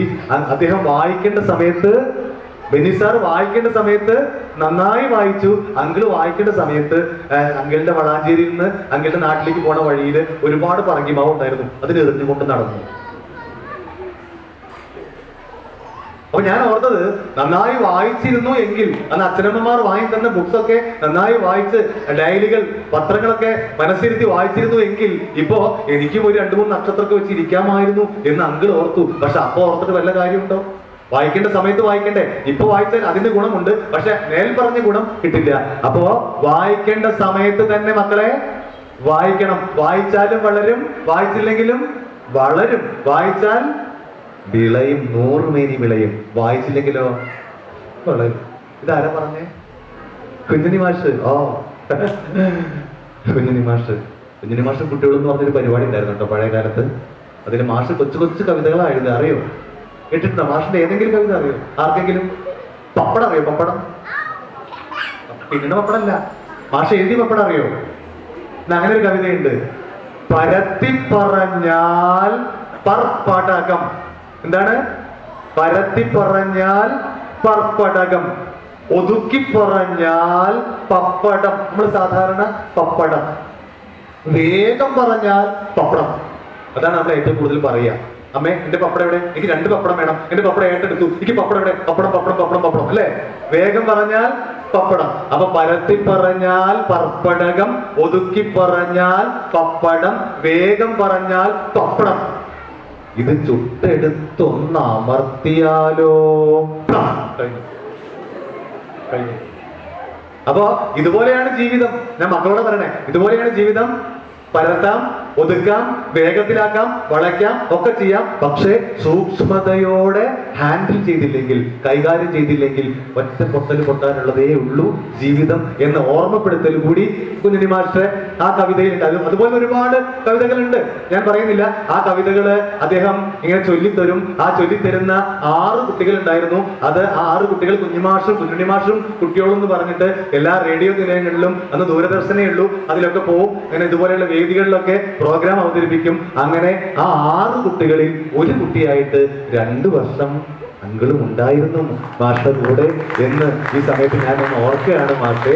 അപ്പൊ മാഷാണ് പറഞ്ഞത്, വായിച്ചാലും വളരും, വായിച്ചില്ലെങ്കിലും വളരും, വായിച്ചാൽ വിളയും, 100 മേനി വിളയും. ഇനി പറഞ്ഞു വരട്ടെ. ഇനി അടുത്ത് നമ്മുടെ വിഷയത്തിലേക്ക് കിടക്കാം. ഈ പിടിച്ചുകൊണ്ടുവന്ന അവൻ ഹൈസ്കൂൾ തലത്തിൽ പഠിക്കുമ്പോൾ നന്നായി വായിക്കുമായിരുന്നു. നന്നായി വായിക്കുമ്പോൾ എം ടി സാറോട് നേരിട്ട് സംവദിക്കാനുള്ള അവസരം പോലും അവന് കിട്ടി. എം ടി സാറിന്റെ കൃതികളൊക്കെ അവനിങ്ങനെ പേജ് കണക്കിന് അവന്റെ അതിന്റെ സെന്റൻസ് അദ്ദേഹം പറഞ്ഞു ഇന്ന വരി എന്ന് പറഞ്ഞു അത്രയും തറവായിട്ട് വായിക്കുന്ന ആളായിരുന്നു അവൻ. ഹയർ സെക്കൻഡറി നല്ല മാർക്കോടെ പാസ്സായി, 99.9 മാർക്കോടെ അവൻ സയൻസിലെ വിഷയത്തിൽ തന്നെ പാസ്സായി. ഏത് കോളേജിൽ എന്ത് കോഴ്സിന് അപേക്ഷിച്ചാലും അവന് കിട്ടും. അവൻ പറഞ്ഞു, അച്ഛാ അമ്മേ എനിക്ക് ഇന്ന കോളേജിൽ ഇങ്ങനെ ഒരു കോഴ്സ് ഉണ്ട്, നല്ല കോഴ്സാണ്, എനിക്കതിൽ ചേരണം എന്ന് വല്ലാത്ത ആഗ്രഹമുണ്ട്, എനിക്കത് പഠിക്കണം എന്ന് അച്ഛനോട് അമ്മോട് പറഞ്ഞു. ഈ രക്ഷിതാക്കൾ കേട്ടോളൂ. ആ പറഞ്ഞപ്പോ രക്ഷിതാക്കൾ അവർക്ക് നല്ലത് എന്ന് തോന്നുന്ന നല്ല കോഴ്സാണ്, നല്ലൊരു കോഴ്സിന് അവനെ കൊണ്ടുപോയി ചേർക്കാൻ ആദ്യമേ സീറ്റ് ഉറപ്പിച്ചിട്ടിട്ടുണ്ട്. അവനോട് പറഞ്ഞു, അത് പറ്റില്ല, നിനക്ക് ഈ കോഴ്സ് അത് അടിപൊളി, അത് പഠിച്ചു കഴിഞ്ഞാൽ. അവൻ പറഞ്ഞു, എനിക്ക് പറ്റില്ല, എന്റെ ആഗ്രഹമല്ല. 100 വട്ടം അവൻ കരഞ്ഞു പറഞ്ഞു, എനിക്കിത് പറ്റില്ല, എന്റെ ആഗ്രഹം ഇതല്ല. രക്ഷിതാക്കൾ കേട്ടോളൂ, നമ്മുടെ മക്കളുടെ കാര്യങ്ങൾ നമ്മുടെ കയ്യിൽ തന്നെയാണ്. അവരുടെ എല്ലാ വാശികളും നമ്മൾ സാധിച്ചു കൊടുക്കണം എന്ന് ഞാൻ പറയില്ല. പക്ഷേ എന്നാൽ പോലും അവരുടെ ഉപരിപഠനത്തിനുള്ള കാര്യങ്ങൾ തീരുമാനിക്കുമ്പോൾ ഒരു ചെറിയ ഒരു ഒരു ഒരു എന്താ പറയാ അഭിപ്രായം പറയാനുള്ള സ്വാതന്ത്ര്യം അവർക്ക് കൊടുക്കണം. അവരുടെ ആഗ്രഹങ്ങൾ നമ്മൾ പരിഗണിക്കണം. നമ്മൾക്ക് നല്ലത് എന്ന് തോന്നുന്ന കാര്യങ്ങൾ അവരെ ബോധ്യപ്പെടുത്തണം. അത് പറഞ്ഞ് കൺവിൻസ് ചെയ്തിട്ട് അവരുടെ കൂടി സമ്മതത്തോടു കൂടി അത് പഠിപ്പിക്കാം. അതല്ല അവർക്കത് പറ്റില്ല എന്ന് അവർ ഉറപ്പിച്ച് പറയുകയാണെങ്കിൽ അവർക്ക് ആഗ്രഹമുള്ള വഴികളിലൂടെ അവർ വളരട്ടെ. അതിനുള്ള ഊർജവും അതിനുള്ള സൗകര്യങ്ങളും നമ്മൾ ഒരുക്കി കൊടുക്കുകയാണ് നമ്മൾ ചെയ്യേണ്ടത്. ഞാൻ എൻ്റെ അഭിപ്രായം പറയാണ്. അതല്ലാതെ അവരുടെ ആഗ്രഹത്തിന് വിരുദ്ധമായിട്ട് അവരെ അത് അടിച്ചേൽപ്പിക്കുമ്പോൾ അതിൽ വലിയ പ്രശ്നങ്ങളുണ്ട് എന്ന് പറയാനാ പറഞ്ഞേ. എവിടെ എത്തില്ല. ഞാൻ എൻ്റെ വീട്ടിൽ ഞാനത് പ്രായോഗികമാക്കിയാണ്. എൻ്റെ മോൻ അവൻ പറഞ്ഞ ആ തരത്തിലേക്ക് അവൻ പറഞ്ഞ ആഗ്രഹങ്ങൾ മുഴുവൻ എനിക്കറിയാം അത് ജെനുവിൻ ആണെന്ന് തോന്നിയോണ്ട് അതിലൂടെ ഞാൻ പറഞ്ഞു വിട്ടു. അതുകൊണ്ട് തന്നെ ഇപ്പോ ഗേറ്റ് എഴുതിയിട്ട് നമ്മുടെ ചെന്നൈ IIT അവൻ എന്തെങ്കിലും പഠിക്കുന്നുണ്ട്, അത് എനിക്ക് സന്തോഷം. പക്ഷെ എൻ്റെ മോള് പറഞ്ഞു എനിക്ക് പറ്റില്ല, സയൻസ് എനിക്ക് പഠിക്കാനേ സാധിക്കില്ല എന്ന് പലതവണ അവൾ പറഞ്ഞപ്പോ പിന്നെ നിനക്ക് നിന്റെ ആഗ്രഹം ഏതാണ്? അവൾ കൊമേഴ്സിനാ പഠിക്കണേ, നല്ല വിഷയമാണ്, പഠിക്കുന്നു. അപ്പോ അവരെ അടിച്ചേൽപ്പിക്കരുത്. ഇവൻ 100 വട്ടം കരഞ്ഞു പറഞ്ഞു എന്റെ ആഗ്രഹം ഇതല്ല, പക്ഷെ അച്ഛനമ്മയെ സമ്മതിച്ചില്ല, കൊണ്ടുപോയി ചേർത്തു. ഇനി അവൻ പറഞ്ഞത് അതുപോലെ പറയാം. അവൻ ക്ലാസ്സിൽ പോയിരിക്കും, അധ്യാപകർ വരും, ക്ലാസ് എടുക്കും. പക്ഷെ അവനൊന്നും മനസ്സിലാവില്ല. അവന്റെ മനസ്സിൽ ഇത് കിടന്ന് തിളച്ചുകൊണ്ടിരിക്കുകയാണ്, എന്റെ ആഗ്രഹം ഇതല്ല. കേട്ടോളൂ, നമ്മളുടെ മക്കളുടെ മനസ്സിൽ ഒരു സങ്കടമുണ്ടെങ്കിൽ, ഈ മക്കളാവട്ടെ, ഇപ്പൊ പഠിക്കുന്ന 8ാം ക്ലാസ്സുകാരും 5ാം ക്ലാസ്സുകാരും ഒക്കെ ആരായാലും, അവരുടെ മനസ്സിൽ ഒരു സങ്കടമുണ്ടെങ്കിൽ, ഒരു വിഷമമുണ്ടെങ്കിൽ അവർക്ക് ക്ലാസ് മുറികളിൽ പോയി ഇരുന്നാൽ അവർക്കൊന്നും പഠിക്കാൻ സാധിക്കില്ല. ഒന്നും പഠിക്കാൻ സാധിക്കില്ല. അതായത് വീട്ടിനകത്ത് എന്തോ പ്രശ്നങ്ങളുണ്ട്, അച്ഛനും അമ്മയും എന്നും വഴക്കാണ്, എന്നും പ്രശ്നമാണ്. ഈ ഒരു അന്തരീക്ഷത്തിൽ വരുന്ന കുട്ടികൾ അവരുടെ മനസ്സിലത് വലിയ ബുദ്ധിമുട്ടുകൾ ഉണ്ടാക്കും. ക്ലാസ് മുറികളിൽ പോയിരിക്കും, പക്ഷെ അവരുടെ മനസ്സ് അവിടെ ഉണ്ടാവില്ല, ഒന്നും ശ്രദ്ധിക്കാൻ പറ്റില്ല. പോട്ടെ, ഇനിയിപ്പോ കുട്ടികളോടാ പറയണേ, മുതിർന്ന കുട്ടികളോടാ പറയണേ, നമ്മുടെ മനസ്സിൽ ഒരു കള്ളമുണ്ടെങ്കിൽ, 8ാം ക്ലാസ് തൊട്ടിട്ട് മുകളിലുള്ള കുട്ടികൾ കേട്ടോ, നമ്മുടെ മനസ്സിൽ ഒരു കള്ളമുണ്ട്. അച്ഛനും അമ്മയും ഈ പൊതുസമൂഹവും അംഗീകരിക്കാത്ത ഒരു തെറ്റ് ചെറുതായി നമ്മൾ ചെയ്യുന്നുണ്ട് എന്ന് നമുക്കറിയാം, മറ്റുള്ളവർക്ക് ആർക്കും അറിയില്ല. പക്ഷെ ആ കള്ളം മനസ്സിൽ കിടന്നിങ്ങനെ തിളയ്ക്കും. ഇത് പിടിക്കോ ദൈവമേ, ഇത് പിടിക്കോ, ഇത് എപ്പോഴാ പിടിക്കാനാവോ എന്നിങ്ങനെ അത് തിളച്ചുകൊണ്ടിരിക്കും. ക്ലാസ്സിൽ ഇരിക്കാൻ പറ്റുമോ? പറ്റില്ല. ടീച്ചറുടെ മുഖത്തേക്ക് ഇങ്ങനെ നോക്കുന്നുണ്ടാവും, കണ്ടു തുറച്ച് നോക്കുന്നുണ്ടാവും. ടീച്ചർക്ക് മനസ്സിലാവും ശ്രദ്ധ ഇവിടെയല്ല, നോട്ടം മാത്രമേ ഇവിടെ ഉള്ളൂ. ഇപ്പൊ ഡിജിറ്റൽ ബോർഡാണ്. അങ്കിളൊക്കെ പഠിക്കുമ്പോൾ ഡിജിറ്റൽ ബോർഡൊന്നുമില്ല, ചോക്ക് കൊണ്ട് എഴുതുന്ന ബോർഡാണ്. അപ്പൊ ശ്രദ്ധ ഇവിടെയാണ് കണ്ട ടീച്ചർ ചോക്കിന്റെ ഒരു കഷ്ണം പൊട്ടിക്കും, ഒരു ഒറ്റ എയറാണ് നെറ്റിൽ വന്ന് തട്ടുമ്പോ നമ്മള് അപ്പോഴാണ് ഉണരുമ്പോ സ്റ്റാൻഡപ്പ്. ഞാനിപ്പോ അവസാനം പറഞ്ഞ എന്താ ഇത് പറയുമ്പോ അടുത്താണ് തോന്നണം, അത്ര പറഞ്ഞു തോന്നുന്നു. ഇതാണ് സംഭവിക്കണേ. അപ്പോ മനസ്സിലൊരു വിഷമം ഉണ്ടെങ്കിൽ ക്ലാസ്സിൽ ഇരിക്കാൻ പറ്റില്ല. അപ്പൊ കുടുംബാന്തരീക്ഷം സ്വസ്ഥമാക്കേണ്ടത് ആരുടെ ബാധ്യതയാണ്? രക്ഷിതാക്കളുടെ ബാധ്യതയാണ്. ഇനി കള്ളമില്ലാതെ നമ്മുടെ അച്ഛനും അമ്മയും പറഞ്ഞതനുസരിക്കാതെ അത് തെറ്റാണെന്ന് തോന്നുന്ന തെറ്റിലേക്ക് പോകുമ്പോൾ ഇത് തെറ്റാണ് എന്ന് നമുക്ക് ബോധ്യം വരുത്തേണ്ട ആരാ? നിങ്ങളാ, മക്കളാ. അപ്പൊ കള്ളം വേണ്ട. അവരറിയാത്ത, നമ്മുടെ രക്ഷിതാക്കൾ അറിയാത്ത രഹസ്യം നമുക്ക് വേണ്ട. അവർക്ക് ഇഷ്ടമല്ലാത്തൊരു കാര്യം നമുക്ക് വേണ്ട. ഇപ്പൊ നിങ്ങൾ കുട്ടികൾ തന്നെയാണ്. എന്തായാലും ഇവന്റെ മനസ്സിൽ കിടന്ന് തിളക്കുകയാണ്, എന്റെ ആഗ്രഹം ഇതല്ല, എനിക്കിതെല്ലാം പഠിക്കാൻ പറ്റില്ല. ഒന്നും മനസ്സിൽ 6 മാസം കഴിഞ്ഞു, ആദ്യത്തെ സെമസ്റ്റർ കഴിഞ്ഞു, അതിൽ തോറ്റു. എന്നും ക്ലാസ്സിൽ ഒന്നാമനായി അവൻ തോറ്റപ്പോ രക്ഷിതാക്കൾ കേട്ടോളൂ, ആ തോറ്റപ്പോ അവൻ പറഞ്ഞത് അതുപോലെ പറയാണ്, സാറേ ഇതെനിക്ക് സഹിക്കാൻ പറ്റില്ല, ഇത് എന്റെ വീട്ടിൽ അറിയിക്കാൻ പറ്റില്ല, അതുകൊണ്ട് അന്ന് രാത്രി ഞാൻ ആത്മഹത്യ ചെയ്യാൻ തീരുമാനിച്ചു. എത്രയോ അനുഭവങ്ങൾ നമുക്കുണ്ട് അല്ലേ? എത്രയോ അനുഭവങ്ങൾ നമുക്കുണ്ട്. ഒരു വളർത്തുന്ന ഒരു മത്സ്യക്കുഞ്ഞ് ചത്തുപോയതിനാണ്, മരിച്ചുപോയതിനാണ് 13 വയസ്സുകാരി ആത്മഹത്യ ചെയ്തത് നമ്മുടെ കേരളത്തിൽ അല്ലേ? ഓരോ കൊല്ലവും SSLCയും ഹയർ സെക്കൻഡറിയും കഴിയുമ്പോൾ എത്രയോ ആത്മഹത്യകൾ നടക്കുന്നു തോറ്റുപോയതിന്. ഈ ലോകം ജയിച്ചവന് മാത്രമുള്ളതല്ല, പരാജയപ്പെട്ടവർ കൂടിയുള്ളതാണ്.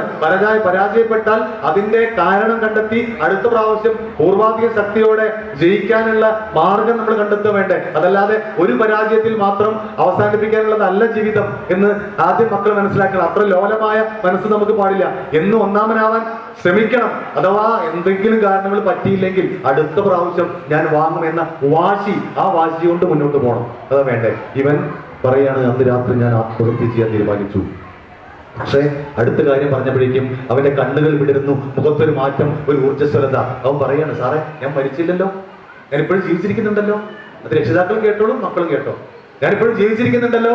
പക്ഷേ ഞാൻ ഇപ്പോഴും ജീവിച്ചിരിക്കുന്നുണ്ടെങ്കിൽ അതിൽ 100% കടപ്പാടും എനിക്ക് എന്റെ കൂട്ടുകാരോടാണ് സാറേ, എന്റെ കൂട്ടുകാരാണ് സാറേ എന്നെ രക്ഷപ്പെടുത്തിയത്. ഇത് കേൾക്കുമ്പോൾ നമുക്ക് തോന്നുന്നു നല്ല കാര്യമാണ് ചെയ്തത്, ഒരു ജീവൻ രക്ഷപ്പെട്ടല്ലോ, നല്ല കാര്യം തന്നെയാണ്. പക്ഷേ അതിലൊരു ചെറിയൊരു ഒരു കെണി, ഒരു കുടുക്കുണ്ടായിരുന്നു, ഊരാക്കുടുക്കുണ്ടായിരുന്നു. കേട്ടോളൂ, അവൻ പറഞ്ഞത് മുഴുവൻ ഇങ്ങനെയാണ്: എന്റെ കൂട്ടുകാരാണ് സാറേ എന്നെ രക്ഷപ്പെടുത്തിയേ, അവരാണ് സാറേ എന്നെ ജീവിക്കാൻ പ്രേരിപ്പിച്ചേ. ഒരു കാര്യം കൂടി പറഞ്ഞു: എന്റെ കൂട്ടുകാരാണ് സാറേ എന്നെ രക്ഷപ്പെടുത്തിയേ, അവരാണ് സാറേ എന്നെ ജീവിക്കാൻ പ്രേരിപ്പിച്ചേ, അവരാണ് സാറേ എനിക്ക് ആദ്യമായിട്ട് ഈ സാധനം തന്നെ.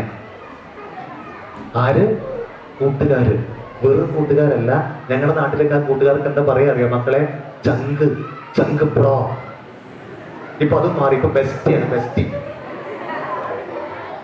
ചങ്ക് ബ്രോ. മരിച്ചാലും കൂടെ നിൽക്കും, കട്ടയ്ക്ക് കൂടെ നിൽക്കും എന്നൊക്കെയാണ് പറയാ. വെറുതെ അങ്ങനെ എല്ലാ കൂട്ടുകാരും നല്ല കൂട്ടുകാരാണെന്ന് നിങ്ങൾ കരുതണ്ട. നല്ല കൂട്ടുകാർ വേണം.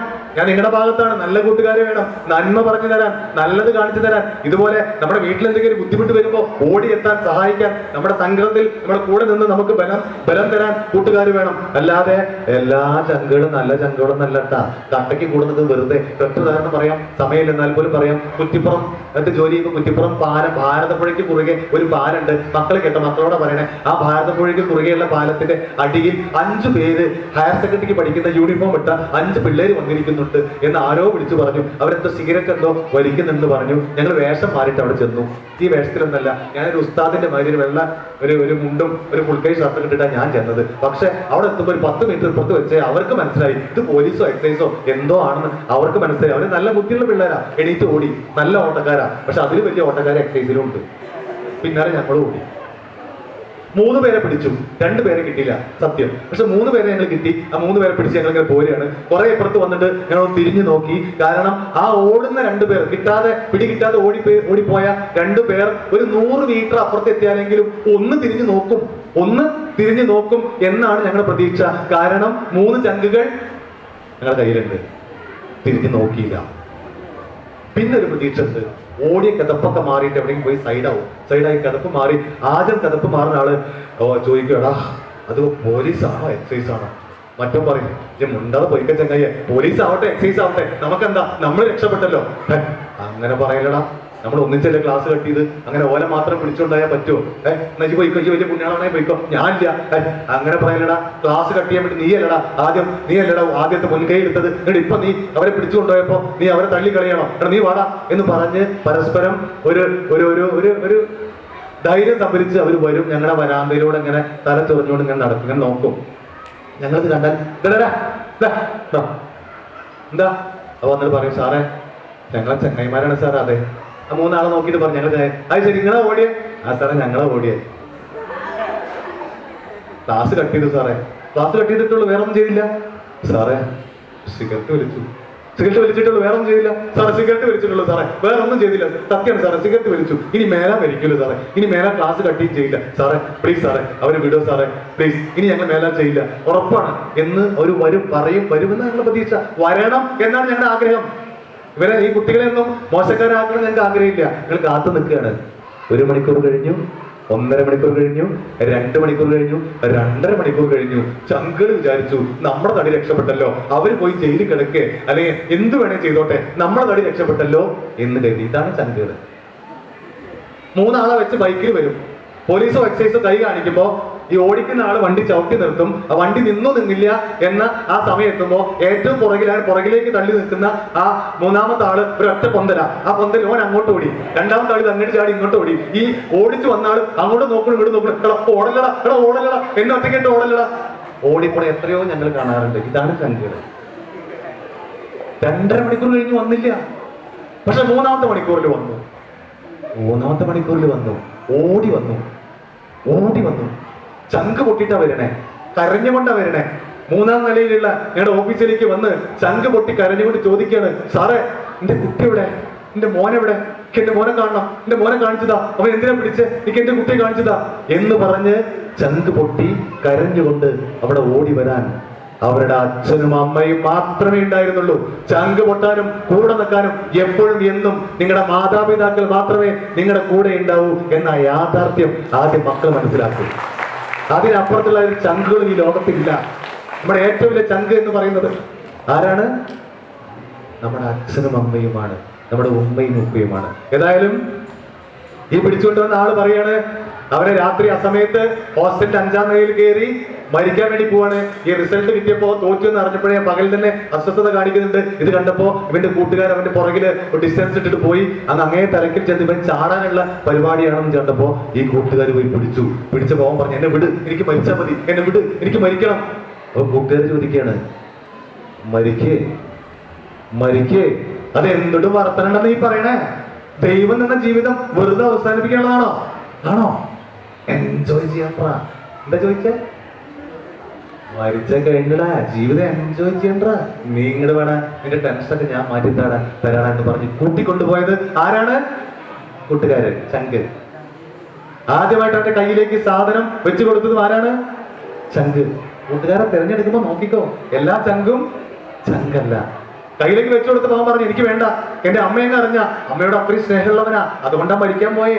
ഇത് അമ്മയോട് പറയാൻ വയ്യ, തോറ്റു എന്ന് അമ്മയോട് പറയാൻ വയ്യ എന്ന് പേടിച്ചിട്ടാ അവൻ പോയെ. അത്രയും സ്നേഹമുള്ളതുകൊണ്ടാ അവൻ പറയാം, എന്റെ അമ്മയെന്ന് അറിഞ്ഞ ഞാനത് ഉപയോഗിക്കുന്ന വിവരം, ഞാനിതൊക്കെ ഉപയോഗിച്ച എന്റെ അമ്മ അറിയും. ഓ, നിന്റെ അമ്മയെന്ന് അറിയാൻ പോണില്ലടാ, ഇത് ആരും അറിയില്ലടാ, ഇതിന് കുഴപ്പമില്ലടാ, ഇത് മരുന്നാടാ, ഇതിന് മണമില്ലടാ, ഇത് മെഡിസിനാടാ, ഇത് കുഴപ്പമുണ്ടെന്ന് വെറുതെ പറയടാ. അങ്ങനെ പലതും അവർ പറയും, പല പ്രലോഭനങ്ങളും വരും. അപ്പോഴവൻ പറഞ്ഞു, എനിക്ക് വേണ്ട, എനിക്കിത് വേണ്ട.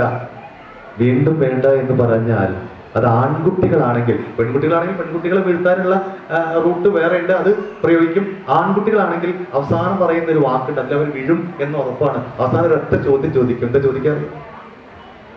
അല്ലെ, നിന്നോടൊക്കെ പറഞ്ഞിട്ട് എന്താ കാര്യം, നിങ്ങളൊക്കെ എന്തിനാ പറയണേ, നീയൊക്കെ ആണാണോ എന്ന് ചോദിച്ചാൽ, മക്കളെ നിങ്ങൾ ആൺകുട്ടികളല്ല, എന്നോടൊക്കെ മുഖത്ത് നോക്കിയിട്ട് നീ ആണാണോ ആരെയും ചോദിച്ചാൽ എന്റെ വീട്ടിൽ ഒരു തരിപ്പെടുത്തു, അയ്യോ ഞാൻ ആണാണല്ലോ.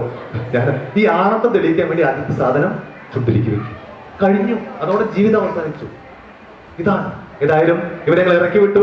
അച്ഛനൊരു ഗസറ്റഡ് ഓഫീസറായിരുന്നു, അമ്മ ഒരു ഹൈസ്കൂൾ അധ്യാപികയായിരുന്നു. കാര്യങ്ങൾ പറഞ്ഞു, സംയമനത്തോടു കൂടി നിങ്ങൾ ഈ കാര്യം കേൾക്കണം എന്ന് പറഞ്ഞു, ബോധ്യപ്പെടുത്തി. അവനെ കൊണ്ടുപോയി ചികിത്സിച്ചു, ഭേദമാക്കി. അവൻ ബിടെക് കഴിഞ്ഞു, അതിന് മുകളിലെ കോഴ്സ് കഴിഞ്ഞു. ഇപ്പോ ഗൾഫില് 3.5-4 ലക്ഷം രൂപ ശമ്പളത്തിൽ അവൻ ജീവിക്കുന്നുണ്ട്. കഴിഞ്ഞ ലീവിൽ നാട്ടിൽ വന്നപ്പോ ഞങ്ങളെ കാണാൻ വേണ്ടി പൊന്നാനി അവൻ വരികയാണ്. എന്നെയും എന്റെ കൂടെയുള്ള സുനിൽ സാറുണ്ട്, സാറേയും കാണാൻ വേണ്ടി അവനൊരു 50 ലക്ഷം രൂപ വരുന്ന ഒരു കാറ് സ്വന്തമായിട്ട് വാങ്ങിയത്, ഒരു കാർ 50 ലക്ഷം രൂപ സ്വന്തമായിട്ട് വാങ്ങി. ആ അവസ്ഥയിലേക്ക് അവൻ മാറുന്നു. എന്നിട്ട് ഞങ്ങളെ കൂട്ടിക്കൊണ്ടുപോയി ആ ചമ്രവട്ട ജംഗ്ഷൻ ഉണ്ട്, അവിടെ ഒരു ഫേമസ് ബേക്കറി ഉണ്ട്, അവിടെ പോയിട്ട് സാറേ എന്തെങ്കിലും കഴിക്കു സാറേ എന്ന് പറഞ്ഞ് അവൻ ഞങ്ങൾക്ക് വാങ്ങി തരിക ഭക്ഷണം.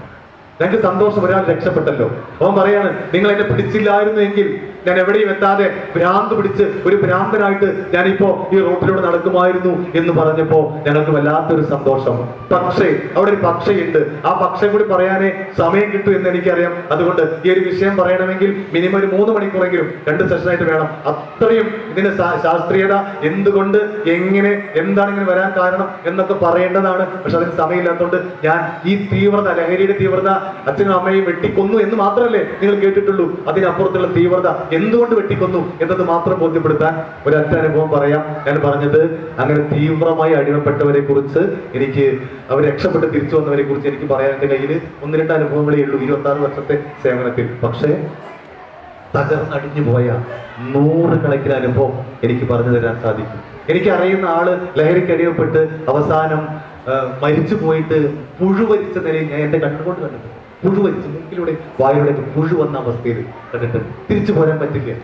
തുടക്കത്തിലെ കണ്ടെത്തിയാൽ ചികിത്സിക്കാം, വളരെ ശാസ്ത്രീയമായി ചികിത്സ കൊടുക്കണം. കേരളത്തിലൊക്കെ അപ്പൊ ഓരോ ജില്ലയിലും ഇപ്പോ സർക്കാർ തന്നെ അതിന്റെ സൗജന്യമായ ചികിത്സ, ശാസ്ത്രീയമായ ചികിത്സ കേരളത്തിൽ ഇപ്പോ കൊടുക്കുന്നുണ്ട്.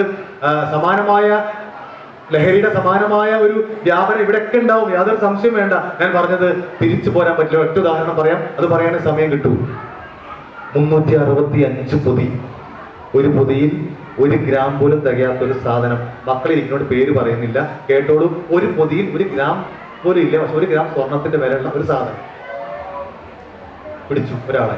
ഇപ്പൊ ആ സാധനം ഡ്യൂപ്ലിക്കേറ്റ് നമ്മുടെ അതിഥി തൊഴിലാളികൾ, ആസാം എന്ന് വരുന്ന തൊഴിലാളികൾ വേറൊരു സാധനമായിട്ട് ഇപ്പോ ചുരുങ്ങിയ വിലയിൽ ഇറക്കുന്നു. വ്യാപകമായി നമ്മുടെ മലയാളി കുട്ടികൾ, ചെറുപ്പക്കാർ അതിന് അടിമപ്പെട്ടു പോകുന്നു. അന്ന് ഈ സാധനം കുറച്ചുകൂടി ഗ്രാവിറ്റി കൂടിയ സാധനം നല്ല വിലയുണ്ട്, പിടിച്ചു. പിടിക്കപ്പെട്ട ആള് സാധുവാണ്, പാവമാണ്, എപ്പോഴും പ്രലോഭനത്തിൽപ്പെട്ട് അവൻ വീണുപോയി. ആദ്യം വെറുതെ കൊടുക്കും, പിന്നെ പൈസ വേണ്ടി വരും. പൈസ വേണ്ടി വന്നപ്പോ അവൻ വീട്ടില് ഉമ്മ എടുത്തു വെച്ച പൈസ കട്ടെടുത്തിട്ട് പോയി, ആ പൈസയും തീർന്നു. വീണ്ടും പൈസ വേണ്ടി വന്നപ്പോ അവൻ നല്ല limited stop bus, Thrissur Kozhikode റൂട്ടില് ബസ് വരുമ്പോ ആ ബസ് വരുന്ന അവിടെ ഇങ്ങനെ കാത്തു നിൽക്കും. നല്ല തിരക്കുള്ള ബസ്സിൽ അവൻ കയറും. എന്നിട്ട് നമ്മളെ പോലത്തെ ആൾക്കാരെ എവിടെയെങ്കിലും നോക്കി നിൽക്കുകയാണെങ്കിൽ നമ്മളെ വന്ന് ചാരി നിൽക്കുമ്പോൾ ബസ് ബ്രേക്ക് ഇടുമ്പോൾ ഒന്നും കണ്ടു ചാടും. ഈ ഒരു തിരക്ക് കൂടുതൽ സൃഷ്ടിക്കും. ഈ സൃഷ്ടിക്ക് ഇതിന്റെ ഗ്യാപ്പില്, ആ തിരക്കിനിടയിൽ ഇവൻ നമ്മുടെ പേഴ്സ് പോക്കറ്റ് കീറിയിട്ടോ നമ്മുടെ ബാഗ് കീറിയിട്ടോ നമ്മുടെ പേഴ്സും പൈസയും അവൻ അടിച്ചു പോകും. കള്ളനായി. എന്തിനു വേണ്ടി കള്ളനായി? മയക്കുമരുന്ന് വാങ്ങാൻ വേണ്ടി മാത്രം അവൻ കള്ളനായി. ഒരു ദിവസം ബസ് കയറിയപ്പോ പേഴ്സൊന്നും കിട്ടിയില്ല. അപ്പോഴാണ് ഒരു സ്ത്രീയുടെ കഴുത്തിൽ സ്വർണ്ണമാർ അങ്ങനെ കിടക്കുന്ന കാണാം. അവരെ സ്ത്രീ ഇങ്ങനെ ഫോണിലിരിക്കുകയാണ്. ഇവൻ നടന്നു ചെന്നിട്ട് ആ സ്ത്രീ ഇരിക്കുന്ന സീറ്റിന്റെ പുറകിൽ പോയിട്ട് ഇങ്ങനെ പിടിച്ചു നിന്നു. ആരും ശ്രദ്ധിക്കില്ല എന്ന് കണ്ടപ്പോൾ ഈ മാല പതുക്കെ എടുത്തു. എന്നിട്ട് കട്ട് ചെയ്യാനുള്ള ശ്രമം നടത്തി. പക്ഷെ അപ്പോൾ കഴുത്തിൽ ഇത് വലിഞ്ഞപ്പോൾ സ്ത്രീ പെട്ടെന്ന് നോക്കിയപ്പോൾ ഒരാളുടെ കഴുത്തിൽ അവർ ആർത്ത് കരഞ്ഞു. യാത്രക്കാർ കൂടി ഇവനെ പിടിച്ചു. അവനെ പഞ്ചിക്കിട്ട് അവിടെ തൊട്ടടുത്തുള്ള സ്റ്റേഷനിൽ ഒളിപ്പിച്ച് അവിടെ റിമാൻഡായി, ജയിലിലായി. 8-9 മാസം കിടന്നു. സ്വാഭാവികമായിട്ട് അവന് ലീഗൽ സർവീസ് അതോറിറ്റിയുടെ ഒരു എയ്ഡ് കിട്ടിയിട്ട്, സഹായം കിട്ടിയിട്ട് അവൻ ഇറങ്ങി വന്നു. ഇറങ്ങിയിട്ട് നേരെ വീട്ടിലേക്കല്ല പോയത്, നേരെ ഈ സാധനം വിൽക്കുന്ന ആളെടുത്ത് ചെന്നിട്ട് ചോദിച്ചു, എടാ ലേശം സാധനം കാട്ടുക. അപ്പൊ വിൽക്കുന്ന ആള് പറഞ്ഞു, പൈസ എവിടെ? പൈസ ഇല്ലടാ. എടാ പൈസ വേണടാ, പൈസ ഇല്ല തരാൻ എനിക്ക് വിലപ്പിടിപ്പുള്ള സാധനം. പൈസ എവിടെ? എന്റെ കയ്യിൽ പൈസ ഇല്ലടാ, ഞാൻ ജയിലിലായിരുന്നു, നിനക്കറിയില്ലേ? എന്റെ കയ്യിൽ പൈസ ഇല്ല, ഒരു 1 പ്രാവശ്യം ഉപയോഗിക്കാൻ വേണ്ടി താടാ, ഒരു 1 പ്രാവശ്യം പ്ലീസ്, 1 പ്രാവശ്യം. എടാ പൈസ വേണ, എന്റെ കയ്യിൽ പൈസ ഇല്ല, നീ പൈസ താ, ഞാൻ പിന്നെ പ്ലീസ് തരാം. ശരി, പൈസ വേണ്ട, തരാം. 1 അല്ല 10 പാക്കറ്റ് തരാം, കൊണ്ടുപോക്കോ. ആ 10 പാക്കറ്റ് കൊണ്ട് വിൽക്ക്, കസ്റ്റമേഴ്സ്, പുതിയ ആൾക്കാരുണ്ടാക്ക്, നിനക്ക് ഉപയോഗിക്കാനുള്ള സാധനം കിട്ടും. ആ പാക്കറ്റ് വഴി നമ്മുടെ മക്കൾ പോണ വഴികളിൽ വരും. പുതിയ കസ്റ്റമർ ഉണ്ടാക്കുകയാണ് അവന്റെ ലക്ഷ്യം. ആ ലക്ഷ്യത്തിന് എങ്ങനെ നമ്മുടെ മക്കളെ അതിൽ വീഴ്ത്താൻ പറ്റിയ അവസ്ഥ ഇവിടെയും സമാനമായിട്ടുള്ള കാര്യങ്ങൾ നടക്കും. അതുകൊണ്ടാണ് ഞാൻ പറയണേ, ഇവിടെയും നടക്കും. കാരണം ഈ മക്കളെയൊക്കെ എങ്ങനെ വീഴ്ത്താൻ പറ്റും? പലരും മിഠായിലൂടെയും മറ്റ് പെൺകുട്ടികളൊക്കെ പലപ്പോഴും ജ്യൂസ് കുടിക്കാൻ വേണ്ടി അല്ലെങ്കിൽ എന്തെങ്കിലും ഒന്നിച്ചൊരു ഗ്യാങ് ആയിട്ടൊക്കെ എവിടെയെങ്കിലും ഒക്കെ ആ കയറുന്ന സമയത്ത് അവിടെ നിന്ന് അവർ പോലും അറിയാതെ ഇതില് ചില മരുന്നുകൾ ഇട്ട് കൊടുത്ത് അറിയാതെ പിറ്റേ ദിവസം അതേ സ്ഥലത്ത് എത്താൻ അവരെ പ്രേരിപ്പിക്കുന്ന തരത്തിലുള്ള ഒരു ഇത്തിരി ഡോസ് ഇട്ട് കൊടുത്ത് അവസാനം അതിൽ അടിമപ്പെടുന്നു. ഒരുപാട് ചതിക്കുഴികൾ നമ്മുടെ ചുറ്റിലുണ്ട്. അതുകൊണ്ട് നമ്മുടെ മക്കളെ ആദ്യം പഠിപ്പിക്കേണ്ടത് പരിചയമില്ലാത്ത, വിശ്വാസമില്ലാത്ത ഒരാൾ തരുന്ന ഒരു ഭക്ഷണവും കഴിക്കരുത്. അത് മിഠായി ആയാൽ പോലും. ഇവൻ വിൽപ്പന തുടങ്ങി, പിടിച്ചു, ലോക്കപ്പിൽ കൊണ്ടുപോയിട്ടു. ആള് പാവാണ്, സാധുവാണ്. പെട്ടെന്ന് അവസാനിപ്പിക്കാം കേട്ടോ, ഇത് പറഞ്ഞ ലോക്കപ്പിൽ കിടക്കുകയാണ്. ഇതുപോലെ ഒരു ചെറിയ ഒരു സ്ഥലം അവിടെ വന്ന് കിടന്നു. ഉച്ച സമയം ഭക്ഷണം കൊടുത്തു. 2 പിടി വാരി തിന്ന് അവിടെ വെച്ചു. ഇങ്ങനെ മൂലയ്ക്ക് ഇങ്ങനെ ഇരിക്കുകയാണ്. അപ്പോൾ ഞങ്ങൾ പറഞ്ഞു, ഭക്ഷണം കഴിക്കണം, നീ ഭക്ഷണം കഴിച്ചോ? എനിക്ക് വേണ്ട സാറേ, എനിക്ക് ഭക്ഷണം വേണ്ട സാറേ. പാവാണ്, ഞാൻ പറയാം, അടിമപ്പെട്ടുപോയി എന്നൊരു തെറ്റവൻ ചെയ്തിട്ടുള്ളൂ, ജീവിത സാഹചര്യങ്ങൾ. പക്ഷെ ഈ പാവം എന്ന് പറഞ്ഞ ആള് ഏകദേശം ഒരു 5:30-6 മണി ഏകദേശം ഈ സമയമായപ്പോ ഇവന്റെ സ്വഭാവം മാറി. ഇവൻ ആകെ മാറി. ഇവൻ ലോക്കപ്പിനകത്ത് നിന്ന് എണീറ്റിട്ട്, നമ്മൾ സാധാരണ ലോക്കപ്പിനകത്ത് ഒരാളെ ഇട്ട് കഴിഞ്ഞാൽ പിന്നെ അങ്ങോട്ട് ശ്രദ്ധിക്കേണ്ട കാര്യം കൂട്ടിയിട്ടിരിക്കുകയാണല്ലോ. അപ്പോ എന്തെങ്കിലും ആവശ്യം വെള്ളമൊക്കെ വേണമെങ്കിൽ ചോദിക്കും. അപ്പൊ ഞങ്ങൾ വെള്ളം കൊടുക്കും, അങ്ങനെയുള്ളൂ. അപ്പൊ അവൻ എന്തോ ജസ്റ്റ് ഒന്ന് വിളിച്ചിട്ട് അവൻ ശ്രദ്ധിച്ചില്ലെന്ന് കണ്ടപ്പോ നമ്മുടെ ശ്രദ്ധ ആകർഷിക്കാൻ വേണ്ടി അവൻ അവിടെ നിന്ന് ഇങ്ങനെ ആ ലോക്കപ്പിന്റെ ഉള്ളിൽ നിന്ന് ഇങ്ങനെ ഉറക്കെ വിളിച്ചു, ഇങ്ങനെ സാറേ. മോൻ ഞെട്ടിയില്ലേ? ആ ഞെട്ടിയ പോലെ ഞങ്ങളും ഞെട്ടി. അതേപോലെ അവന്റെ വിളി. ഞങ്ങൾ അവനെ മുഖത്ത് നോക്കിയപ്പോ അവന്റെ മുഖമാകെ മാറിയിരിക്കുന്നു. ഞങ്ങൾ അവന്റെ മുഖത്തേക്ക് നോക്കിയപ്പോ അവൻ ഞങ്ങളുടെ മുഖത്തുനിന്ന് കണ്ണെടുത്തു. മുഖത്തേക്ക് നോക്കാതെ അവൻ പറഞ്ഞു, സാറേ സാധനം താ, പക്ഷെ സാധനം വേഗം താ, സാധനം വേണം, എനിക്ക് വേണം, വേണം. ഞങ്ങൾ പറഞ്ഞു, പോയി കിടക്കട അവിടെ, പോയി കിടക്കട, എക്സൈസ് ഓഫീസിലാണ് സാധനം, പോയി കിടക്കവിടെ എന്ന് പറഞ്ഞപ്പോ അവൻ ഞങ്ങളെ ചൂണ്ടുകയാണ്. ഒന്നും പറയുന്നില്ല, പക്ഷെ അവന് പറയാനുള്ളതെല്ലാം അവന്റെ മുഖത്തും അവന്റെ ആ ചൂണ്ടലിലുണ്ട്. ഇങ്ങനെ ഞാൻ കാണിച്ചു തരാമെന്ന് പറയുമ്പോൾ ചൂണ്ടിയിട്ട് അവിടെ പോയി കിടന്നു. 1 മിനിറ്റ് കിടന്നില്ല, അവിടെ ചാടി എണീറ്റ് അവൻ ലോക്കപ്പിന്റെ ആ അഴിയുടെ അവിടെ വന്നിട്ട് പറയാണ്, എനിക്ക് സാധനം ഒരു ഒറ്റ പ്രാവശ്യം ഉപയോഗിക്കാനുള്ള സാധനം നിങ്ങൾക്ക് തരാൻ പറ്റില്ലല്ലേ, നിങ്ങളുടെ പണി ഞാൻ കാണിച്ചു തരാം എന്ന് പറഞ്ഞ് അവൻ ലോക്കപ്പിന്റെ ആ കുത്തനെയുള്ള ഇരുമ്പിന്റെ കമ്പിയിൽ ഇങ്ങനെ മുറുകെ ഇങ്ങനെ കമ്പി ഇങ്ങനെ കുത്തനെ കൊടുത്തിട്ടുണ്ട്, ക്രോസിൽ ഒരു ഇരുമ്പിന്റെ പട്ടകൾ ഇങ്ങനെ കൊടുത്ത് ലോക്ക് ചെയ്തിട്ടുണ്ട്. ഈ മുറുകെ കമ്പിയിൽ പിടിച്ച് ഈ പട്ടയിൽ തല വെച്ച് അടിക്കാൻ തുടങ്ങി. തല വെച്ച് അടിച്ചത് ഇങ്ങനെ കിടന്ന് കുലുങ്ങാണ്. ഞങ്ങൾ ഓടി വരുമ്പോഴേക്കും നെറ്റി പിളർന്ന് രക്തം അത്ര ശക്തിയിലാണ് അവൻ അടിക്കണേ.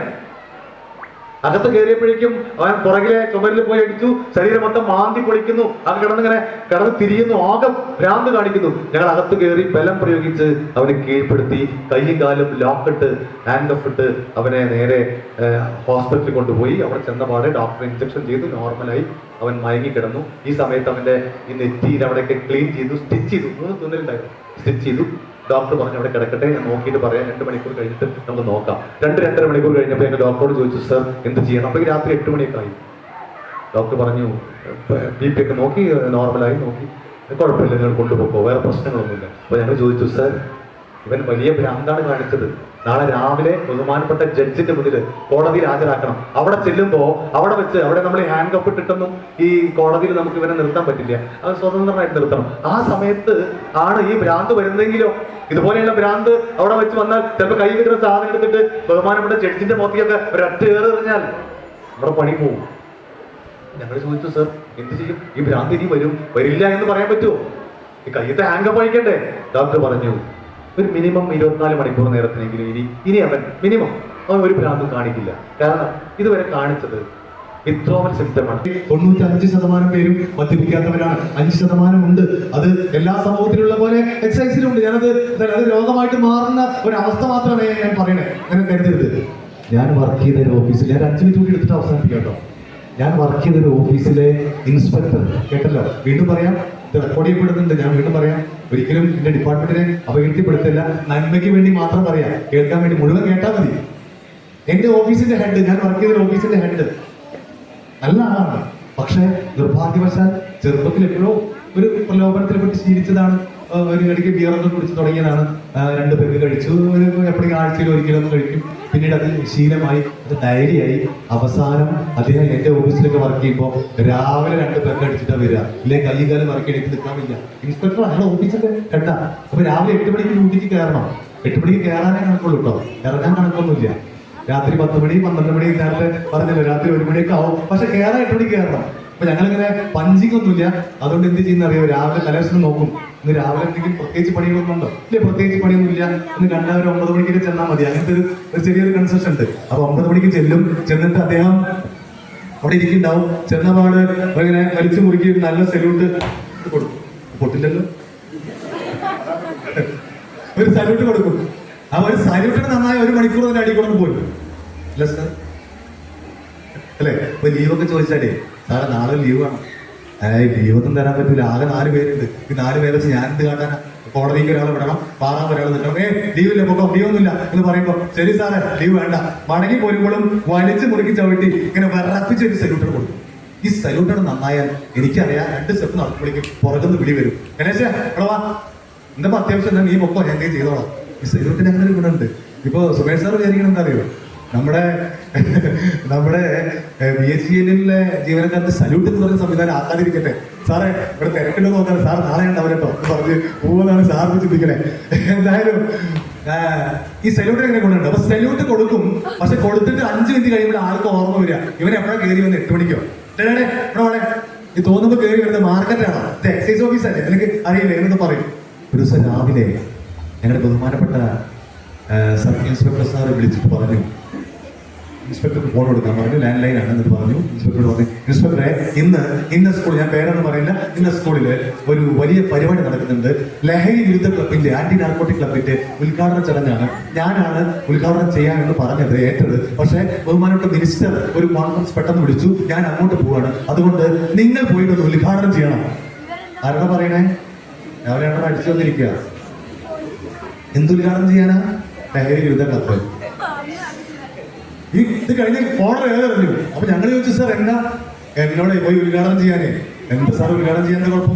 എന്താണ് ഉദ്ഘാടനം ചെയ്യേണ്ടത് നിനക്കറിയോ? ഇല്ല, ലഹരി വിരുദ്ധ ക്ലബ്.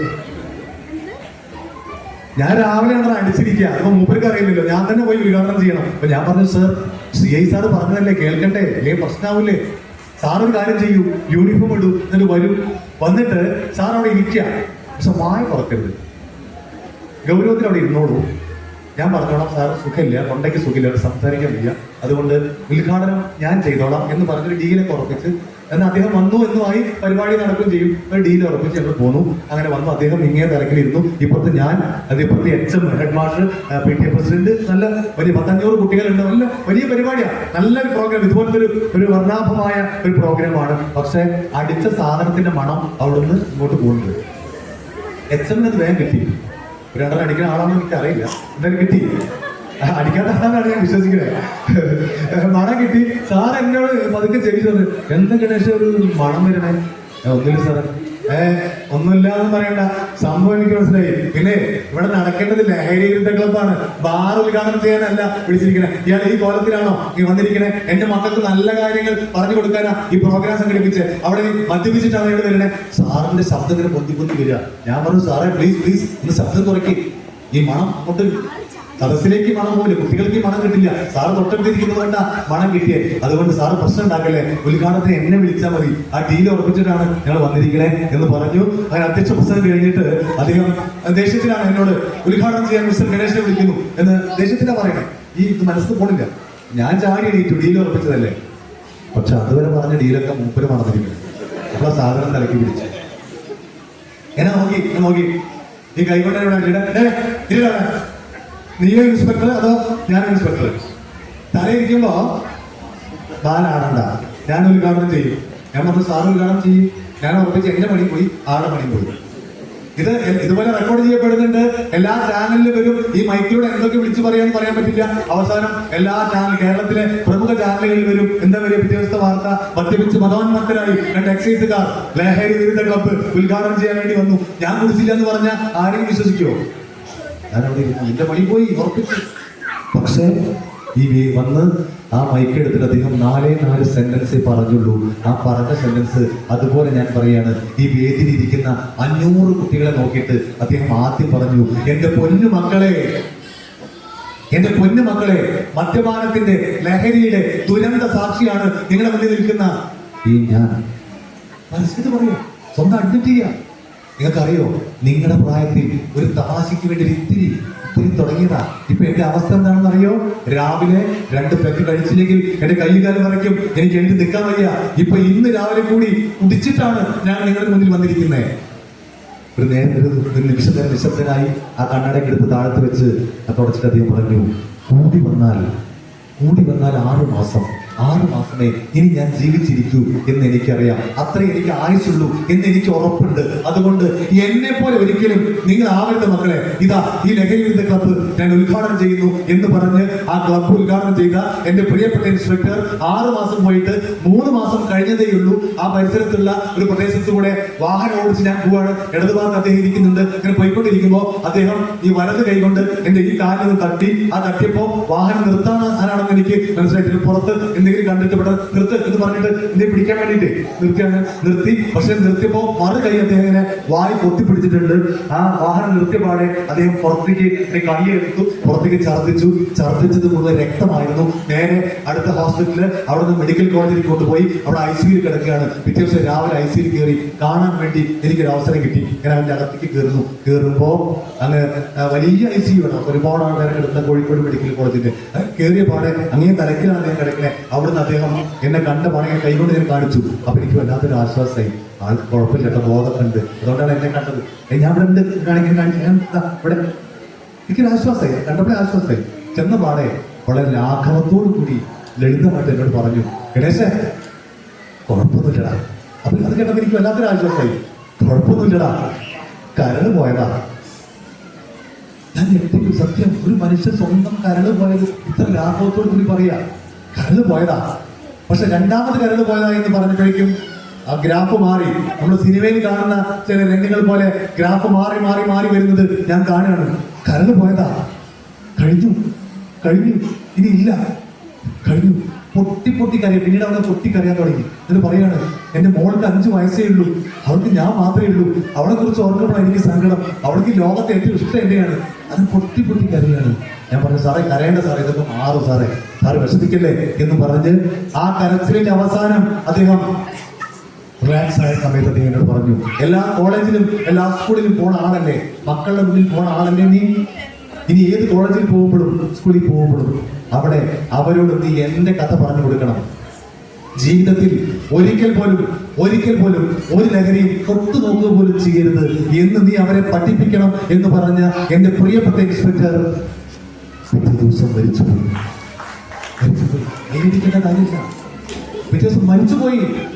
ആ അദ്ദേഹത്തിന്റെ ആ ഓഫീസിൽ പൊതുദർശനത്തിൽ വെച്ച് ആ മനുഷ്യന്റെ ശരീരം, ഭൗതിക ശരീരം അങ്ങ് നാട്ടിലേക്ക് കൊണ്ടു ചെന്നപ്പോ 5 വയസ്സുള്ള മോള് ആ അച്ഛൻ മരിച്ചുപോയി എന്ന് പോലും അറിയാതെ ആ ഉറങ്ങിക്കിടക്കുന്ന അച്ഛനെ വിളിച്ചുണർത്തുന്ന 5 വയസ്സുകാരിയുടെ ചിത്രം ഇന്നും എന്റെ മനസ്സിലുണ്ട്. ഞാൻ പറഞ്ഞത് അത് ഇൻസ്പെക്ടർ ആണ് എന്നതുകൊണ്ട് കരൾ പോകാതിരിക്കില്ല, ഇൻസ്പെക്ടർ ആണ് എന്നതുകൊണ്ട് ഞാൻ പറഞ്ഞു വന്ന വിഷയം വിദ്രോഹ സിദ്ധമായിരുന്നു. ഇൻസ്പെക്ടർ ആണ് എന്നതുകൊണ്ട് കയ്യും കാലും വിറയ്ക്കാതിരിക്കില്ല. മദ്യപിക്കുകയാണെങ്കിൽ മദ്യപിക്കുന്നവർക്ക് അങ്ങനെയൊക്കെ ഉണ്ടാവും. കേട്ടോളൂ, സ്മോക്ക് ചെയ്യുമ്പോൾ ചിലപ്പോൾ തലവേദന ഒരു ദേഷ്യം അതിൽ നിൽക്കും, മദ്യപിക്കുന്ന കൈ കാലം വരയ്ക്കണം അടിച്ച മാറും. കേട്ടോളൂ, അതിനപ്പുറത്തുള്ള ചില സാധനങ്ങളുണ്ട്. എല്ലാവർക്കും അറിയുന്ന പേരുകളാണ്. ഈ കുഞ്ഞു മക്കൾ ഇരിക്കുന്നത് കൊണ്ട് പേരുകൾ ഞാൻ പരിചയപ്പെടുത്തുന്നില്ല, പേരുകൾ പരിചയപ്പെടുത്തേണ്ട ആവശ്യമില്ല. കേട്ടോളൂ, അതിനപ്പുറത്തുള്ള ചില സാധനങ്ങളുണ്ട്. ആ സാധനങ്ങൾ ഉപയോഗിച്ച് ശീലിച്ചു കഴിഞ്ഞാൽ ഇങ്ങനത്തെ ചെറിയ തലവേദനയോ ചെറിയ വിറയോ മാത്രമല്ല ഉണ്ടാവുക, ഭ്രാന്ത് വരും. എന്തും ചെയ്യും. സ്വന്തം അമ്മയുടെ കഴുത്ത് വെട്ടിക്കളയുന്നത് ആ ഭ്രാന്ത് കൊണ്ടാണ്. സ്വന്തം ഉമ്മയുടെ കഴുത്തിൽ കുത്തിപ്പിടിച്ച് ചുമരോട് ചാരി നിർത്തി ആ അടിവയറിട്ട് ഇടിക്കാൻ ശ്രമിച്ച മകന് മരുന്ന് കിട്ടാത്ത ഭ്രാന്തായിരുന്നു. ചിലര് എന്ത് ചെയ്യുന്നറിയോ, ബ്ലേഡ് എടുക്കും, കുപ്പിച്ചിലെടുക്കും. വിളിക്കുന്ന മക്കൾ കേട്ടോ, ലഹരി എന്ന് പറഞ്ഞ ആ സാധനത്തിലേക്ക് ചെന്നുപെട്ടാൽ അവർ ചെയ്യുന്ന കാര്യമാണ് അങ്കിള് ഈ പറയുന്നത്. ബ്ലേഡ് എടുക്കും, എന്നിട്ട് ബ്ലേഡ് സ്വന്തം ശരീരം, സ്വന്തം ഇറച്ചി ചിരിച്ചുകൊണ്ട് മുറിക്കും. ചിരിച്ചു കീറും. അത് സന്തോഷം കണ്ടെത്തും ആ വേദനയിൽ കയറിയിട്ട്. ചിലരെ ചോര കുടിച്ചു നോക്കും. ചോരയാണ്, അത്രയും ഭീകരമാണ്. അതുകൊണ്ട് അത് മാനേജ് ചെയ്യാനുള്ള ഒരു ഇഞ്ചക്ഷൻ ഇപ്പൊ കൊടുത്തിട്ടുണ്ട്. അതുകൊണ്ട് മിനിമം 24 മണിക്കൂർ നേരത്തിന് ഇനി ആ അവസ്ഥയിലേക്ക് പോവില്ല. അതുകൊണ്ട് നിങ്ങൾ അതിന് മുമ്പേ കോടതിയിൽ ഹാജരാക്കരുത് എന്ന് പറഞ്ഞു. പിറ്റേ ദിവസം രാവിലെ ഞങ്ങൾ കോടതി കൊണ്ടുപോയി നിൽക്കുകയാണ്. ഞാൻ പെട്ടെന്ന് അവസാനിപ്പിക്കാം, സമയമായി. കോടതിയിൽ കൊണ്ടുപോയി നിൽക്കുകയാണ്. ഞാൻ 2 മിനിറ്റ് അവസാനിപ്പിക്കാം. ഇങ്ങനെ നിൽക്കുമ്പോൾ ഞങ്ങളുടെ ലോകപ്പിനകത്തിൽ നിന്നാൽ അന്ന് അകലയിൽ നിന്ന് റെയിൽവേയുടെ ഓവർബ്രിഡ്ജിലൂടെ ആൾക്കാർ നടന്നു വരുന്നത് ഇങ്ങനെ കാണാം. അങ്ങനെ വരുമ്പോൾ അവന്റെ ഉമ്മ, ഈ പിടിച്ചുകൊണ്ടുവന്ന ആളുടെ ഉമ്മ അവിടെ നിന്ന് കയറി വരികയാണ്. ഇത് കണ്ട പാടെ പറഞ്ഞു, സാറേ ഒന്ന് വരൂ, ഒന്ന് വാ, എന്റെ ഉമ്മ വരുന്നു സാറേ. ഞങ്ങൾ നോക്കിയപ്പോ കണ്ടാൽ മനസ്സിലാവില്ല, ഇതൊരു സ്ത്രീയാണെന്ന് തോന്നുന്നുണ്ട്, അത്രയും. ഞങ്ങൾ ചോദിച്ചേടാ, എന്റെ ഉമ്മയാണത്, എന്റെ അമ്മയാണത്? സാറേ അതെന്റെ അമ്മയാണ് സാറേ, അതെന്റെ അമ്മയാണ്. അതായത് സ്വബോധമുള്ളപ്പോ ഒരു നിഴല് കണ്ടാൽ പോലും അവനറിയാം അവന്റെ ഉമ്മയാണെന്ന് അറിയാം. അത്രയും അവന്റെ ഉമ്മയുണ്ട്, ഉപ്പയുണ്ട്, എല്ലാവരും ഉണ്ട്. അതുകൊണ്ടാ പറയാ അതെന്റെ ഉമ്മയാണ് സാറേ, എന്റെ ഉമ്മനെ കണ്ട എനിക്ക് അറിയില്ലേ. സാറേ ഒന്ന് വാ സാറേ, എന്റെ ഈ ലോക്കപ്പിന്റെ വാതിലൊന്ന് തുറന്നു, ജയിലിന്റെ വാതിലൊന്ന് തുറന്നില്ലോ. എന്റെ എന്റെ ഉമ്മ വരുമ്പോഴേ ഞാൻ ഈ ജയിലിനകത്ത് കിടക്കുന്ന എന്റെ ഉമ്മ കണ്ട എന്റെ ഉമ്മക്ക് സങ്കടാവും സാറേ, എന്റെ അമ്മയ്ക്ക് സങ്കടാവും സാറേ. എന്റെ അമ്മയ്ക്ക് സങ്കടം ഉണ്ടോ സാറേ? കളിയാക്കല്ല സാറേ, എന്റെ അമ്മനെ സങ്കടപ്പെടുത്തല്ലേ, നിങ്ങളുടെ കാര്യം ഞാൻ പിടിക്കാം, നിങ്ങൾ പറ്റിച്ച് ഞാൻ ഓടിപ്പോവില്ല, ഒന്ന് തുറന്നതാ, എന്റെ അമ്മയെ സങ്കടപ്പെടുത്തല്ലേ എന്ന് പറഞ്ഞപ്പോൾ ഞങ്ങൾ തുറന്നു കൊടുത്തപ്പോ ഒരു കൊച്ചുകുട്ടിയെ പോലെ ഈ മക്കളൊക്കെ ഈ മിടുക്കന്മാരും മിടുക്കികളും ഫസ്റ്റ് ആദ്യത്തെ KG ക്ലാസ് LKG ക്ലാസ്സിലെ ആദ്യത്തെ ദിവസം കൊണ്ടുചെന്നാക്കിയപ്പോ എന്തായാലും സ്ഥിതി,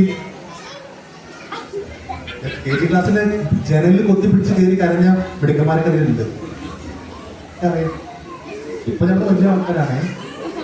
അങ്കിള് കരഞ്ഞിട്ടില്ല കേട്ടാ, അങ്കിള് കരഞ്ഞില്ല. 4 വർഷം 1-ാം ക്ലാസ്സില്, 4 കൊല്ലം 1-ാം ക്ലാസ്സിലിരുന്നു. തോറ്റിട്ടല്ല കേട്ടാ. എന്റെ വീടൊരു കുന്നിന്റെ മുകളിലായിരുന്നു. അച്ഛനും അമ്മയും അധ്യാപകരായിരുന്നു. 2 വയസ്സിലുള്ളവരെ കൊണ്ടുപോകും. കാരണം വീട്ടിട്ട് പോകാൻ പറ്റില്ല, ആരും ഇല്ലല്ലോ നോക്കാൻ. വരുമ്പോഴേ വീട്ടിട്ട് പോയാൽ വരുമ്പോഴേക്കും കുറുക്കം കൊണ്ടുപോയിട്ടുണ്ടാവും. അതുകൊണ്ട് അമ്മ 2 വയസ്സിലുള്ളവരെ 1-ാം ക്ലാസ്സിൽ അവിടെ കൊണ്ടേയിരിക്കും. അന്ന് പിന്നെ കൊണ്ടേയിരിക്കും, അവിടെ ഇരിക്കും. ഇപ്പോഴത്തെ തലമുറയും അപ്പത്തെ തലമുറയും തലച്ചോറിന്റെ ആ ചില ഡോപ്പമിൻ എനർജി അതൊക്കെ ക്ലാസ് എടുക്കേണ്ട കാര്യമാണ്. കുറെ വ്യത്യാസങ്ങളുണ്ട്. അന്ന് അവിടെ ഇരുത്തിയായിരിക്കും. അപ്പൊ 2-ാം ക്ലാസ്സിൽ 2 വയസ്സിൽ 1-ാം ക്ലാസ്, 3 വയസ്സിൽ 1-ാം ക്ലാസ്, 4 വയസ്സിൽ 1-ാം ക്ലാസ്, 5 വയസ്സിൽ യഥാർത്ഥ 1-ാം ക്ലാസ്. കരയേണ്ടി വന്നിട്ടില്ല. അമ്മ തൊട്ടപ്പുറത്തെ ക്ലാസ്സിലുണ്ട്. പക്ഷെ അതേപോലെ നിങ്ങൾ കരഞ്ഞിട്ടുണ്ട്, പക്ഷെ കരയും. പക്ഷെ ആദ്യത്തെ ദിവസം ഫസ്റ്റ് ദിവസം അമ്മ നേരത്തെ വരും. ആ KG ക്ലാസ്സിന്റെ മുന്നിൽ അമ്മമാർ ഇങ്ങനെ നിരന്ന് നിൽക്കും. എന്നിട്ട് മോള് അല്ലെങ്കിൽ മോന് പുറത്തേക്ക് ഇറങ്ങി വരുമ്പോ ആ കുഞ്ഞി ഇങ്ങനെ വയലിന്റെ ചെടിയൊക്കെയുള്ള ബാഗൊക്കെ അടിച്ച് ഇങ്ങനെ വരുമ്പോ അമ്മയെ കാണുമ്പോൾ ആദ്യം ബാഗ് ഒറ്റ ഏറാണ്. അത് അമ്മ പിടിക്കുമ്പോഴേക്ക് ബാഗിന്റെ കൂടെ നിങ്ങളുണ്ടാവും. അമ്മയുടെ ഒക്കത്തേക്ക് അമ്മയ്ക്ക് ദുരിതര മൊത്തം കൊടുക്കുന്ന കുഞ്ഞു മക്കളാണ് ഈ ഇരുന്നിരുന്ന മക്കളെ. ആ കുഞ്ഞു മക്കളെ പോലെ 22 വയസ്സിലെ ഈ യുവാവ് ഒരു കൊച്ചു കുട്ടിയെ പോലെ ഈ ഉമ്മയെ കണ്ടപ്പോ ഓടിച്ചത് കെട്ടിപ്പിടിച്ച് കരയാണ്. ഒരു കൊച്ചു കുട്ടിയെ പോലെ പൊട്ടി കരയാണ്. ഒരു കൊച്ചു കുട്ടി പറയുന്ന പോലെ, ഉമ്മ ഈ നശിച്ച മരുന്നിൽ ഞാൻ പെട്ടുപോയി ഉമ്മ, എനിക്കിത് ഇല്ലാതെ ജീവിക്കാൻ വയ്യ ഉമ്മ, നമുക്ക് മരിക്കും ഉമ്മ. അതായത് നിസ്സഹായാവസ്ഥ കാണാണ്. രക്ഷപ്പെട്ടു പോവാൻ യാതൊരു മാർഗമില്ല, അടിമപ്പെട്ടു എന്ന് ഉമ്മയ്ക്കും മകനും അമ്മയ്ക്കും മകനും അറിയാം. ആ പറയാണ്, ഉമ്മ നമുക്ക് മരിക്കാം ഉമ്മ, നമ്മുടെ ഇക്കാക്കയോ പോയി, ഇക്കാക്ക എന്ന് പറഞ്ഞ ജ്യേഷ്ഠൻ, നമ്മുടെ ഇക്കാക്കയോ പോയി, ഞാനിപ്പോ ഇതിൽ പെട്ടുപോയല്ലോ എന്ന് പറഞ്ഞപ്പോ ഞങ്ങൾ ആ കാര്യം ചോദിച്ചു. ഒരു പക്ഷേ മുതിർന്ന ആൾക്കാർക്ക് അറിയാം, ആ പത്രത്തിൽ നിങ്ങൾ ഇവിടെ ആവുമ്പോൾ ചിലപ്പോൾ വായിച്ചിട്ടുണ്ടാവില്ല. ഒരു അജ്ഞാത ശവശരീരം നമ്മുടെ പോലീസ് സ്റ്റേഷന്റെ മുന്നിൽ അടുത്ത് ഒരു അജ്ഞാത ശവശരീരം കണ്ട് പോലീസ് വന്ന് ആ ഡെഡ് ബോഡി എടുത്ത് നോക്കുകയാണ്, ഇൻക്വസ്റ്റ് നടക്കുകയാണ്. മരിച്ചു കിടക്കുന്ന ഡെഡ് ബോഡിയുടെ ശരീരം മൊത്തം പരിശോധിച്ചപ്പോൾ ഈ മുടിയിടയിലൂടെ ഒക്കെ വിരലൊടിച്ച് പരിശോധിക്കും, ആരെയും അടിച്ചു കൊന്നതാണോ എന്നൊക്കെ നോക്കും, പരിക്കുകൾ നോക്കണം. നോക്കുമ്പോൾ ഇവന്റെ ശരീരം മൊത്തം ബ്ലേഡ് കൊണ്ട് മുറിച്ചിട്ടിരിക്കുന്നു. 2 മിനിറ്റ് അവസാനിപ്പിക്കാം. ഈ മരിച്ചു കിടന്ന ആളുടെ ശരീരം മൊത്തം ബ്ലേഡ് കൊണ്ട് ലഹരിക്ക് അടിമപ്പെട്ട ആളാണ്. പിന്നെ കണ്ട പ്രത്യേകത, ഈ ജോയിൻസിലൊക്കെ സിറിഞ്ചുകൾ അടയാളങ്ങൾ മയക്കുമരുന്ന് കുത്തിക്കേറ്റി അടയാളം. ആ മരിച്ച അന്ന് ഈ മരിച്ചു കിടന്ന ആൾക്ക് മരുന്ന് കിട്ടി. പക്ഷെ എത്ര ശ്രമിച്ചിട്ടും വലിച്ചു മുറുക്കി എത്ര മുറുക്കി കെട്ടിയിട്ടും ഞരമ്പ് പുറത്തേക്ക് വരുന്നില്ല. ഈ ഞരമ്പിന് അടിച്ച് കെട്ടണം. ഈ കൈയൊക്കെ മുറുക്കി കെട്ടുന്നു, പക്ഷെ ഈ ഞരമ്പ് പുറത്തേക്ക് വരണ്ടേ. പക്ഷെ ഈ മരുന്ന് കയ്യിൽ ഈ സുഖം കിട്ടണം. ആ ഞരമ്പ് കിട്ടാതെ വന്നപ്പോ എനിക്ക് പറയാൻ മടിയുണ്ട്. അവസാനത്തെ ഡോസ്, അതിന് തീവ്രത അറിയാൻ മാത്രം പറയാം. അവസാനത്തെ ഡോസ് ആ മയക്കുമരുന്ന് അവന്റെ ജനനേന്ദ്രിയത്തിൽ അവന്റെ മൂത്രപ്പൊടി വളച്ചു പിടിച്ചതിൽ അടിച്ചു കയറ്റി. ആ നിമിഷം അവിടെ വെച്ചവൻ മരിച്ചു. ആ മരിച്ചു കിടന്ന ആ യുവാവിന്റെ നേരെ അനിയനെയാണ് ഞങ്ങൾ പിടിച്ചുകൊണ്ടിരിക്കുന്നത്. അതായത് ആ അമ്മയുടെ മൂത്ത മകൻ ഇതേ മയക്കുമരുന്ന് കുത്തിവെച്ച് മരിച്ചിട്ട് 2 മാസമേ ആയിട്ടുള്ളൂ. അപ്പോഴാണ് രണ്ടാമത്തെ മകനെ അതേ മയക്കുമരുന്നായിട്ട് പിടിച്ചുകൊണ്ട് വരണേ. ആ ഏട്ടൻ മരിച്ചപ്പോ ആ സംസ്കാരം കഴിഞ്ഞിട്ട് ആ ചടങ്ങിൽ കഴിഞ്ഞിട്ട് എല്ലാവരും മടങ്ങിപ്പോയപ്പോ ഈ രണ്ടാമത്തെ മകൻ അന്ന് ഉമ്മയെ കെട്ടിപ്പിടിച്ച് അമ്മയെ കെട്ടിപ്പിടിച്ച് അന്ന് കരഞ്ഞുകൊണ്ട് പറഞ്ഞു, നമ്മുടെ ഏട്ടൻ പോയില്ലേ, ഇക്കാക്ക പോയില്ലേ, ആ വിഷം കുത്തിവെച്ചിട്ടാണ് ഇക്കാക്ക മരിച്ചേ, ആ മയക്കുമരുന്ന് കുത്തിവെച്ചിട്ടാ മരിച്ചേ, എനിക്കറിയാം, അതുകൊണ്ട് എന്റെ അമ്മയാണ് സത്യം, ഇന്ന് മുതൽ ഒരു മയക്കുമരുന്നും എന്റെ കൈകൊണ്ട് ഞാൻ തൊഴിലമ്മ എന്ന് സത്യം ചെയ്തു. അമ്മയുടെ നെറുകയിൽ കൈവച്ച് ആ സത്യം ആത്മാർത്ഥമായിട്ട് ചെയ്തതാണ്. നമ്മുടെ ആ തലച്ചോറിന്റെ ആ ഭാഗം സമയം അങ്ങോട്ട് പറയുന്നില്ല, ആ ഫ്രോണ്ടൽ ലോബ് ആ തീരുമാനങ്ങൾ എടുക്കാനുള്ള ഭാഗം പറഞ്ഞു, എടാ ഇത് അപകടമാണ്, നിന്റെ ഏട്ടൻ മരിച്ചു, ഈ വിഷം കുത്തി വെച്ചിട്ട് മരിച്ചു, അതുകൊണ്ട് നീ നിർത്തിക്കോ. ആ തീരുമാനം ആത്മാർത്ഥമായിട്ടാണ്. പക്ഷേ ആ തീരുമാനത്തിന് ഒരാഴ്ചത്തെ ആയുസേ ഉണ്ടായുള്ളൂ. അവൻ വീണ്ടും ഉപയോഗിക്കാൻ തുടങ്ങി. അതാണ് മയക്കുമരുന്ന് അവസാനിപ്പിക്കുന്നത്. അതാണ് മയക്കുമരുന്ന്. അതായത് ആ സുഖം, നമ്മുടെ ഇമോഷണൽ ബ്രെയിൻ ആ സുഖം കയറി പിടിച്ചു കഴിഞ്ഞാൽ അത് വേണം വേണം വേണം എന്ന് ആവശ്യപ്പെട്ടുകൊണ്ടിരിക്കും. അത് ഏത് ലഹരി ആവട്ടെ, അത് ആവശ്യപ്പെടുമ്പോൾ കൊടുത്തില്ലെങ്കിൽ എന്തും ചെയ്യും, ഭ്രാന്ത് വരും, അത് വിശ്വാസമാവും, ഏത് അവസ്ഥയിലേക്കും പോകും. പിന്നെ ഇത് ഉപയോഗിച്ച് കഴിഞ്ഞാൽ ഈ ഫ്രോണ്ടൽ ലോബ് ഓഫ് ആയി പോയിട്ട് അത് വേറെ വഴി കിടക്കണം, തിരിച്ചറിവ് നഷ്ടപ്പെടുന്നു. അത് വേറെ സമയത്തൊന്നും പറയുന്നില്ല. അതുകൊണ്ട് അത് ഒറ്റ മാറുകയുള്ളൂ. നമ്മുടെ മക്കൾ ഒരു ലഹരിയും ഒരിക്കൽ പോലും തൊട്ടു നോക്കാൻ പോലുമുള്ള അവസരം ഉണ്ടാവരുത്. ആ തരത്തിലേക്ക് അവരെ നമ്മൾ വളർത്തിക്കൊടുത്തു വരുന്നത്. അവർ മനസ്സിലേക്ക് ഈ വളർന്നു വരുന്ന പ്രായത്തിലെ ഇരിക്കുന്ന അമ്മമാർ പ്രത്യേകിച്ച് അമ്മയ്ക്ക് ഒരു ഇത്തിരി പ്രാധാന്യം അമ്മയ്ക്ക് കൂടുതൽ കൊടുക്കും കേട്ടോ. അതിൽ അച്ഛന്മാർ രക്ഷപ്പെടണ്ട, ഞാനൊരു അച്ഛനാണ്. ഇത്തിരി പ്രാധാന്യം അമ്മയ്ക്ക് കൊടുക്കുക. അവരെ മനസ്സിലേക്ക് പകർന്നു കൊടുത്തുകൊണ്ടേയിരിക്കണം. അങ്ങനെ അവർ വളർന്നു വരട്ടെ, മനോഹരമായ മനസ്സിന്റെ ഉടമകളായിട്ട് വളർന്നു വരട്ടെ. അത് പറയാനുള്ള യോഗ്യത എനിക്ക് കിട്ടില്ല. ഞാൻ ഒരുപാട് വേദികളിൽ പോയിട്ടുണ്ടെങ്കിലും ഞാനൊരു അധ്യാപകനല്ല, ഒന്നുമല്ല. പക്ഷെ എനിക്ക് നല്ല ധൈര്യമുണ്ട്. ഇനി 10,000 പേര് ഇരിക്കുകയാണെങ്കിൽ എനിക്ക് ധൈര്യമുണ്ട്. കാരണം എന്റെ ഓഫീസിലൊക്കെ മദ്യക്കുപ്പികൾ തടുത്തിരുന്ന് നടക്കാൻ വയ്യ. എല്ലാ ലഹരികളും നമ്മുടെ കയ്യിലൂടെ കടന്നു പോകുന്നുണ്ട്. പക്ഷേ ജീവിതത്തിൽ ഒരിക്കൽ പോലും ഒരു ലഹരിയും ഞാൻ തൊട്ട് നോക്കിയിട്ടില്ല. ഒരൊറ്റ പ്രാവശ്യം പോലും ഒരു മദ്യം എന്റെ ചുണ്ടിൽ ഞാൻ തൊട്ട് നോക്കിയിട്ടില്ല. ഒരു സിഗരറ്റ് പോലും ഞാൻ വലിച്ചിട്ടില്ല. അതിനെനിക്ക് കയ്യിൽ വേണ്ട. അത് കയ്യിൽ കൊടുക്കാൻ ഒരാളെ ഞാൻ തരാം. ആ ആൾക്ക് കയ്യിൽ മാത്രം കൊടുത്താൽ പോരാ, പ്രാർത്ഥനയും കൊടുക്കണം. ഞാൻ അങ്ങനെ ആയിട്ടുണ്ടെങ്കിൽ അതിൽ 100% കടപ്പാടും എനിക്ക് ലോകത്ത് ഒരാളോടാണ്. അതെൻ്റെ അമ്മയോടാണ്. എൻ്റെ അമ്മയെ ഞാൻ അനുസരിച്ചിരുന്നു, ഇപ്പോഴും അനുസരിച്ചുകൊണ്ടിരിക്കുന്നു. അമ്മയെ അറിയുന്ന ഒരു കുഞ്ഞും ഒരു മോശപ്പെട്ട വഴികളിലേക്കും പോവില്ല. അമ്മയെ അറിയണം. അമ്മ എന്താണ് അത് അമ്മമാരും അറിയണം. നമ്മുടെ മക്കളുടെ മുഖത്ത് വരുന്ന മാറ്റങ്ങൾ നമ്മുടെ അമ്മമാർ പ്രത്യേകിച്ച് അറിയണം. ആ പ്രാധാന്യം അച്ഛനുണ്ട് കേട്ടോ, യാതൊരു സംശയമില്ല. അച്ഛൻ തുല്യ പ്രാധാന്യമുണ്ട്. അങ്ങനെ മനോഹരമായ മനസ്സിലുള്ളവളായിട്ട് മക്കൾ വളരട്ടെ. ഇവിടെ ഇരിക്കുന്ന ആ 8ാം ക്ലാസ്സിന് മുകളിലുള്ള ആ പഠിക്കുന്ന മക്കൾക്കൊന്ന് കൈവത്തിച്ച്. 8ാം ക്ലാസ്സിന് മുകളിലുള്ള ഇത്രയേ ഉള്ളോ? ഹയർ സെക്കൻഡറി ഒക്കെ ഇല്ലേ? ഓക്കെ, പ്രാർത്ഥിക്കും മക്കളെ. ഞാൻ അവസാനിപ്പിക്കുകയാണ്. മക്കളെ പ്രാർത്ഥിക്കോ. മക്കളെ നിങ്ങൾ ചെറിയ പ്രായമുള്ളൂ, അതുകൊണ്ടാണ് ഞാൻ പറയണത്. അങ്കിളിന് ഇനി കുറച്ച് കാര്യമുള്ളൂ. ആയുസല്ല, നാവിന് കുഴപ്പമൊന്നുമില്ലല്ലോ. നിങ്ങളുടെ പ്രാർത്ഥന ഉണ്ടെങ്കിൽ ആയുസ് ഒരുപാടൊന്നും വേണ്ട, കുറച്ചും കൂടിയൊക്കെ പോട്ടെ. റിട്ടയർ ചെയ്യാൻ 3 വർഷം വേണ്ടി. പക്ഷെ അത് ചെറിയ കാലഘട്ടം. അപ്പൊ റിട്ടയർ ചെയ്യട്ടെ. റിട്ടയർ ചെയ്തിട്ട് അങ്കിള് എവിടെയെങ്കിലും ചിലപ്പോൾ ട്രിച്ചിയിൽ വരും, ചിലപ്പോൾ മദ്രാസിൽ വരും, അല്ലെങ്കിൽ കേരളത്തിൽ എവിടെയെങ്കിലും ആവട്ടെ. വരുമ്പോൾ എവിടെയെങ്കിലും വെച്ചിപ്പോൾ റോഡ് ക്രോസ് ചെയ്യാൻ വേണ്ടി നിൽക്കുകയാണ്. പ്രായമായതുകൊണ്ട് കയ്യും കാലിലും ചെറിയ വേദനയൊക്കെ ഉണ്ടാവും. ഫിബ്ര ക്രോസിംഗിൽ വാഹനം നിർത്തി തരുന്നില്ല. അങ്ങനത്തെ പ്രശ്നം ഇവിടെ ഉണ്ടോ എന്ന് എനിക്കറിയില്ല. കേരളത്തിൽ പൊതുവെ കുറവായിട്ടുണ്ട്. അങ്ങനെ കിടക്കുന്നു. ചിലവർ ഇങ്ങോട്ട് ഓടും കിടക്കാൻ വയ്യ. ചില ബൈക്ക് കിടന്ന് ഓടിക്കണം.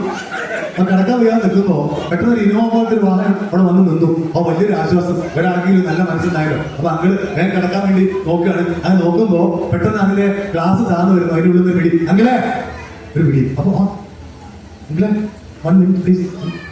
അപ്പൊ അതിന്റെ മുകളിൽ റിവോളിംഗ് ലൈറ്റൊക്കെ ഉണ്ട്, താഴത്ത് എഴുതിയിട്ടുണ്ട്. കണ്ടുപിടിക്കാത്തതുകൊണ്ട് ഞാൻ അത് കാണുന്നില്ല. അപ്പൊ നമ്മൾ അങ്കിളെ മനസ്സിലായോ? ഇല്ല. അങ്കിൾ അന്ന് 2025 ട്രിച്ചിയിൽ വെച്ച് നടന്ന മലയാളി സമാജത്തിന്റെ, കേരള സമാജത്തിന്റെ ഒരു മീറ്റിംഗ് ഓർമ്മയുണ്ടോ? ഉണ്ട്. അത് വന്നപ്പോ ആ സദസ്സില് ഞാനുണ്ടായിരുന്നു. ഞാനന്ന് 8ാം ക്ലാസ്സിൽ പഠിക്കുകയായിരുന്നു, അല്ലെങ്കിൽ ഹയർ സെക്കൻഡറി പഠിക്കുകയായിരുന്നു. അങ്കിളെ ഞാനിപ്പോ ഇവിടെ ട്രിച്ചിയില്, അല്ലെങ്കിൽ എവിടെ ആവട്ടെ, ഇവിടുത്തെ സബ് കളക്ടറാണ് അങ്കിളെ എന്ന് ഇതിൽ ഒരാളെങ്കിലും പറഞ്ഞാൽ, മകളെ ആ മടങ്ങാത്ത കാല്, മടങ്ങില്ല പ്രായം കൊണ്ട്, ആ മടങ്ങാത്ത കാല് മടങ്ങില്ലെങ്കിൽ പോലും അതൊക്കെ മറന്ന് വലിച്ച് മുറുക്കി ചവിട്ടിയിട്ട് ആ ടൗണിൽ വെച്ച് ഒരു സല്യൂട്ട് അപ്പം ഞാൻ തരും നിങ്ങൾക്ക്. ഹൃദയത്തിന്റെ അകത്തു നിന്നുള്ള സല്യൂട്ട്, മനസ്സ് തടഞ്ഞ സല്യൂട്ട്. ആ അവസ്ഥയിലേക്ക് നിങ്ങൾ വളരണം. ആ അവസ്ഥയിലേക്ക് നിങ്ങൾ ഉയരണം. അതെല്ലാവരും IPS-കാരാവണം, IAS-കാരാവണം എന്ന അർത്ഥത്തിലേ അല്ല ഞാൻ പറയുന്നത്. നല്ല അധ്യാപകരായി, നല്ല എക്കണോമിസ്റ്റുകളായി, നല്ല ഹിസ്റ്റോറിയൻസായി, നല്ല എഞ്ചിനീയർമാരായി, നല്ല IPS-കാരായി, നല്ല മനുഷ്യരായിട്ട് നിങ്ങൾ വളരണം. അങ്ങനെ വളരണമെങ്കിൽ ഈ പ്രായത്തിൽ നമ്മുടെ ജീവിതത്തിലേക്കും നമ്മുടെ മനസ്സിനകത്തേക്കും ആവശ്യമില്ലാത്തതൊന്നും കയറ്റി വയ്ക്കരുത്. നമ്മുടെ അച്ഛനും അമ്മയെയും നമ്മുടെ ഉമ്മയും ഉപ്പയും അനുസരിക്കുന്ന നല്ല മക്കളായിട്ട്, മനോഹരമായ മനസ്സിന്റെ ഉടമകളായിട്ട് ഇവിടുത്തെ മക്കളൊക്കെ വളരട്ടെ എന്ന് മാത്രം ആഗ്രഹിച്ചുകൊണ്ടും പ്രാർത്ഥിച്ചുകൊണ്ടും ഞാൻ തൽക്കാലം നിർത്തുകയാണ്. ഇതൊരു ക്ലാസ് അല്ല. ഈ ക്ലാസ് വേണമെങ്കിൽ ഈ 2 മണിക്കൂറെങ്കിലും സംസാരിക്കണം. അവിടെ അപ്പൻ്റെ വിഷയം കിടക്കുകയാണ്. ഞാൻ കവിതകളിലൂടെയൊക്കെ, ഞാൻ സ്വന്തമായി എഴുതിയ കവിതകളുണ്ട്, അതിലൂടെയൊക്കെയാണ് അത് അവതരിപ്പിക്കാറുള്ളത്. അതിന് ഒരുപാട് സമയം വേണം. അതിലേക്ക് പോകാൻ സമയമില്ലാത്തതുകൊണ്ട് ഇനി ഒരു അവസരം വരുമ്പോൾ ഒരു 2 മണിക്കൂർ എനിക്ക് തന്നിട്ട് ഞാൻ വീണ്ടും ഒന്ന് ഫ്രിഡ്ജിലേക്ക് വരാനുള്ള ഒരു ഭാഗ്യം എനിക്ക് തരണം. അപ്പോൾ ബാക്കി കാര്യങ്ങൾ സംസാരിക്കാം. ഇവിടെ ഇരിക്കുന്ന മുഴുവൻ പേർക്കും എൻ്റെ ഹൃദയത്തിൻ്റെ അടിത്തട്ടിൽ നിന്നുള്ള നന്ദി ഞാൻ അറിയിക്കുകയാണ്. നന്ദി.